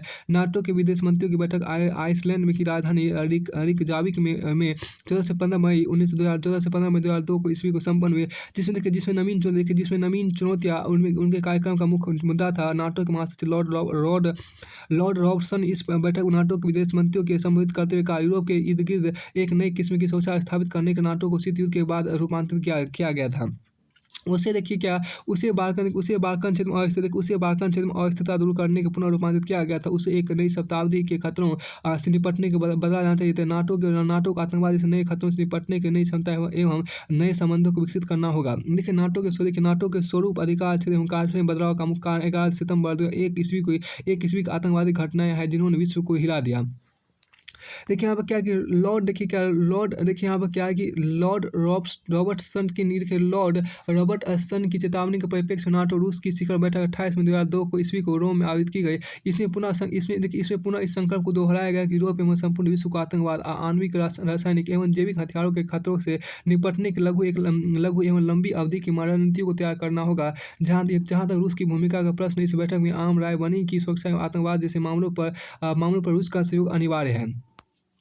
देखिए आप एक खास देखिए आप क्या वर्ष 1989 91 में आपको विश्व इतिहास में 2 चमत्कार परिवर्तन आए। एक जर्मनी का पुनर्एकीकरण सितंबर 1990 में होता, दूसरा साम्यवादी सोवियत संघ का पतन दिसंबर 1991 में। जर्मन प्रजातांत्रिक गणराज्य GDR तथा पश्चिमी जर्मनी संघीय गणराज्य FRWG का एकीकरण जर्मन प्रजातांत्रिक गणराज्य के रूप में हुआ। यह 1989 में घटित उन 2 मुख्य घटनाओं का परिणाम था। एक सत्तारूढ़ सोशलिस्ट यूनिटी पार्टी में सरकार में परिवर्तन था, दूसरा नए नेतृत्व द्वारा बर्लिन की दीवार को हटाया जाना, जो जर्मनी के विभाजन के समय खड़ी की गई थी। जहां तक सोवियत संघ के विघटन का प्रश्न, इसके कई कारण थे, जिसमें व्यापक आर्थिक और राजनीतिक असंतोष, एक दशक तक रूस द्वारा अफगानिस्तान में हस्तक्षेप किया जाना और धार्मिक और जातीय संघर्ष शामिल है। साम्यवादी सोवियत संघ के विघटन का तत्कालिक प्रभाव यह पड़ा कि शीत युद्ध समाप्त हो गया और संयुक्त राज्य अमेरिका के नेतृत्व में एक ध्रुवीय विश्व का उदय हुआ। देखिए यहाँ पे एक ध्रुवीय विश्व का उदय हुआ। देखिए एक ध्रुवीय विश्व का उदय हुआ विगत शताब्दियों के देखिए विगत शताब्दियों के युद्धोत्तर काल में युद्धोत्तर काल में नवीन संगठन उभर कर आए। उनमें संयुक्त राष्ट्र संघ, नाटो, गुट निरपेक्ष, यूरोपीय संघ आदि उल्लेखनीय है। देखिए अब क्या दूसरे विश्व युद्ध के बाद संयुक्त राष्ट्र संघ की स्थापना का उद्देश्य विश्व की शांति स्थापित करने के साथ साथ विभिन्न राष्ट्रों के मध्य सहयोगात्मक संबंध स्थापित करना था। आज विश्व के 192 देश इसके सदस्य हैं। संघ की देखिए आज इस विश्व के 192 देश के सदस्य हैं। संघ की मानव कल्याण उपलब्धि अद्वितीय रही है, परंतु राष्ट्रों के बीच तनाव को कम करने में भूमिका सशक्त नहीं रह सकी। फिर भी शांति, मानवाधिकार, सामाजिक प्रगति और आर्थिक विकास के संयुक्त राष्ट्र संघ आज भी कृत संकल्पित है। वर्तमान संयुक्त राष्ट्र विश्व की एकमात्र विशालतम संस्था है जो शांति की आशा और तीसरे विश्व युद्ध की आशंका से मुक्ति का एकमात्र जीवंत प्रतीक है। देखिए आप 1949 में स्थापित नाटो में संयुक्त राष्ट्र अमेरिका का वर्चस्व है। सोवियत खेमे का प्रत्युत्तर नाटो से सोवियत खेमे का प्रत्युत्तर नाटो था। 7 राष्ट्रों की सदस्यता से प्रारंभ हुआ यह संगठन 26 राष्ट्रों की सदस्यता प्राप्त कर चुका था। पिछला विस्तार पूर्वी यूरोप के 7 राष्ट्रों को शामिल कर मार्च 2004 में किया गया। नाटो के प्रत्युत्तर पूर्व सोवियत संघ ने मई 1955 में वार्सा संधि संगठन कायम किया था। देखिए अब कायम किया था। देखिए परंतु सोवियत संघ के अवसान के साथ ही वार्सा संधि संगठन का विघटन कर दिया गया था। निसंदेह आज नाटो का विस्तार एवं इसका सैनिक स्वरूप विश्व शांति के खतरा। यद्यपि संगठन के प्रस्ताव किया गया संगठन सदस्य देशों के साझा हितों की अभिवृद्धि तथा सदस्य देशों की सामूहिक सुरक्षा के प्रयत्नों में एकता स्थापित करेगा। अमेरिकी लोकतांत्रिक गुट सोवियत रूस के सामवादी गुटों की प्रतिद्वंदिता कारण ही 20वीं सदी में स्वतंत्र होने वाले एशिया अफ्रीका के नवोदित देशों ने यह निर्णय किया कि वे किसी भी शक्ति गुट में सम्मिलित नहीं होंगे। हाँ, उनकी यह नीति गुट निरपेक्षता की नीति कहा है। भारत के प्रधानमंत्री नेहरू ने मिस्र के राष्ट्रपति नासिर, यूगोस्लाविया के टीटो तथा इंडोनेशिया के सुकार्नो की सहायता से गुट निरपेक्षता को वैश्विक आंदोलन के रूप में विकसित किया। एक प्रकार से गुट निरपेक्षता स्वदित और स्वाभिमान से जागरूक देशों के सामूहिक शक्ति का परिचायक है। इसका उद्देश्य शांति, सुरक्षा, विकास के लक्ष्य को पाना है। आज गुट निरपेक्ष आंदोलन एक 18 राष्ट्र संबंध है जो इसके प्रभाव का प्रतीक है। ये 13वें गुट निरपेक्ष शिखर सम्मेलन जो कुआलालंपुर में 2003 में आयोजित हुआ में मलेशिया के प्रधानमंत्री महाथिर बिन मोहम्मद को गुट निरपेक्ष आंदोलन का नया अध्यक्ष बनाया गया था। अगला गुट निरपेक्ष शिखर सम्मेलन 2006 में क्यूबा में प्रस्तावित। आज आशा की जा सकती है कि भारत के नेतृत्व में गुट निरपेक्ष आंदोलन नाम NAM अपनी सार्थकता सिद्ध करेगा। यूरोपीय संघ EU में आज 25 राष्ट्र 1 मई 2004 को पूर्वी यूरोप के 10 राष्ट्रों को संघ में शामिल किया गया था। दिसंबर 1991 यूरोपीय आर्थिक समुदाय ने तत्कालीन 12 राष्ट्रों ने मेस्टिच नीदरलैंड में आयोजित शिखर सम्मेलन में आम सहमति के बाद यूरोप के आर्थिक, राजनीतिक और मौद्रिक एकीकरण हेतु एक संधि पर हस्ताक्षर किए। नवंबर 1993 में लागू इस संधि ने राजनीतिक एवं आर्थिक एकीकरण के उद्देश्य से पूर्ति हेतु यूरोपीय संघ को जन्म दिया। आज क्षेत्रीय आर्थिक सहयोग की दिशा में यूरोपीय संघ एक उल्लेखनीय उदाहरण है। इसकी कार्यप्रणाली व्यवस्थित है, परंतु अभी भी यूरोपीय सरकार की कल्पना से मीलों दूर है। देखिए इसके बावजूद 12 देशों में यूरो मुद्रा का चलन एक सफलता है। यूरोपीय संघ यूरोपीय संघ एक शक्ति केंद्र के रूप में अभ्युदय से दुनिया के लिए सबक है और संयुक्त राज्य अमेरिका की चुनौती है। देखिए आप यूरोपीय संघ एक शक्ति केंद्र के रूप में अभ्युदय से दुनिया के सबक है और संयुक्त राज्य अमेरिका की चुनौती है। अंतिम बात भी इसी शताब्दी के अंत में देखने को मिली है, वह है वैश्वीकरण और भूमंडलीकरण। आपको आज इस संकल्प में देखिए कि आज इस संकल्पना की सर्वत्र चर्चा है। वैश्वीकरण कोई नई चीज़ नहीं। देखिए वैश्वीकरण कोई नई चीज़ नहीं, परंतु वैश्वीकरण के आधुनिक रूपों का प्रारंभ दूसरे विश्व युद्ध से हुआ और इसकी और अधिक ध्यान विगत 20 वर्षों में गया है। वैश्वीकरण वैश्विक बाजार व्यवस्था को बढ़ावा दिया। वैश्विक तकनीक, वैश्विक विचारता, वैश्विक एकता में आस्था रखता है। देखिए आप इसके अंतर्गत नए नियमों का प्रचलन तथा संचार की नई तकनीक का प्रसार भी शामिल है। देखिए वैश्वीकरण की प्रक्रिया में देश एक दूसरे पर परस्पर निर्भर हो जाता है और लोगों की भी दुनिया घट जाती है। एक देश यहाँ देखिए एक देश अपने विकास के दूसरे देशों पर निर्भर करता है। वैश्वीकरण केवल वस्तुओं और पूंजी का ही संचार नहीं होता, अपितु लोगों का भी संचरण होता है। प्रौद्योगिकी परिवर्तन में वैश्वीकरण की प्रक्रिया महत्वपूर्ण भूमिका निभाई। अंतर्राष्ट्रीय वित्त संस्था इस प्रक्रिया में सहयोग देने वाली साबित हुई। निजी कंपनियों ने वैश्वीकरण का पोषण किया। वैश्वीकरण दो क्षेत्रों पर बल देता है, उदारीकरण और निजीकरण। देखिए वैश्वीकरण दो चीज़ों पर बल देता है, उदारीकरण और निजीकरण पर बल देता है। आज वैश्वीकरण विश्व ग्राम पुस्तक की बातें नहीं रही है। वस्तुतः वैश्वीकरण राजनीतिक, आर्थिक, सामाजिक, वैज्ञानिक एवं सांस्कृतिक जीवन के विश्वव्यापी समायोजन का एक प्रक्रिया है, जो विश्व के विभिन्न भागों को भौतिक तथा मनोवैज्ञानिक स्तर पर एकीकृत करने का प्रयास करती है। देखिए यहाँ पे वैश्वीकरण ने विश्व के देशों को छिन्न-भिन्न ढंग से प्रभावित किया। इसका प्रभाव एक देश से दूसरे देश में बदला हुआ दिखाई देता है। वैश्वीकरण का प्रभाव विकसित देशों की अपेक्षा विकासशील देशों से पृथक है। विकसित देशों में आपको वैश्वीकरण से नौकरियाँ कम हुई है, क्योंकि कई कंपनियाँ उत्पादन खर्च को कम करने उत्पादन इकाइयों को विकासशील देशों में ले जाती है। यूरोप के कई देशों में रोजगारी विकासशील देशों के समान एक सामान्य बात हो गई है। देखिए यूरोप के कई देशों में बेरोजगारी विकासशील देशों के समान एक सामान्य बात हो गई है। यूरोप के कई देशों में बेरोजगारी विकासशील देशों के समान एक सामान्य बात हो गई। विकासशील देशों में वैश्वीकरण, देखिए विकासशील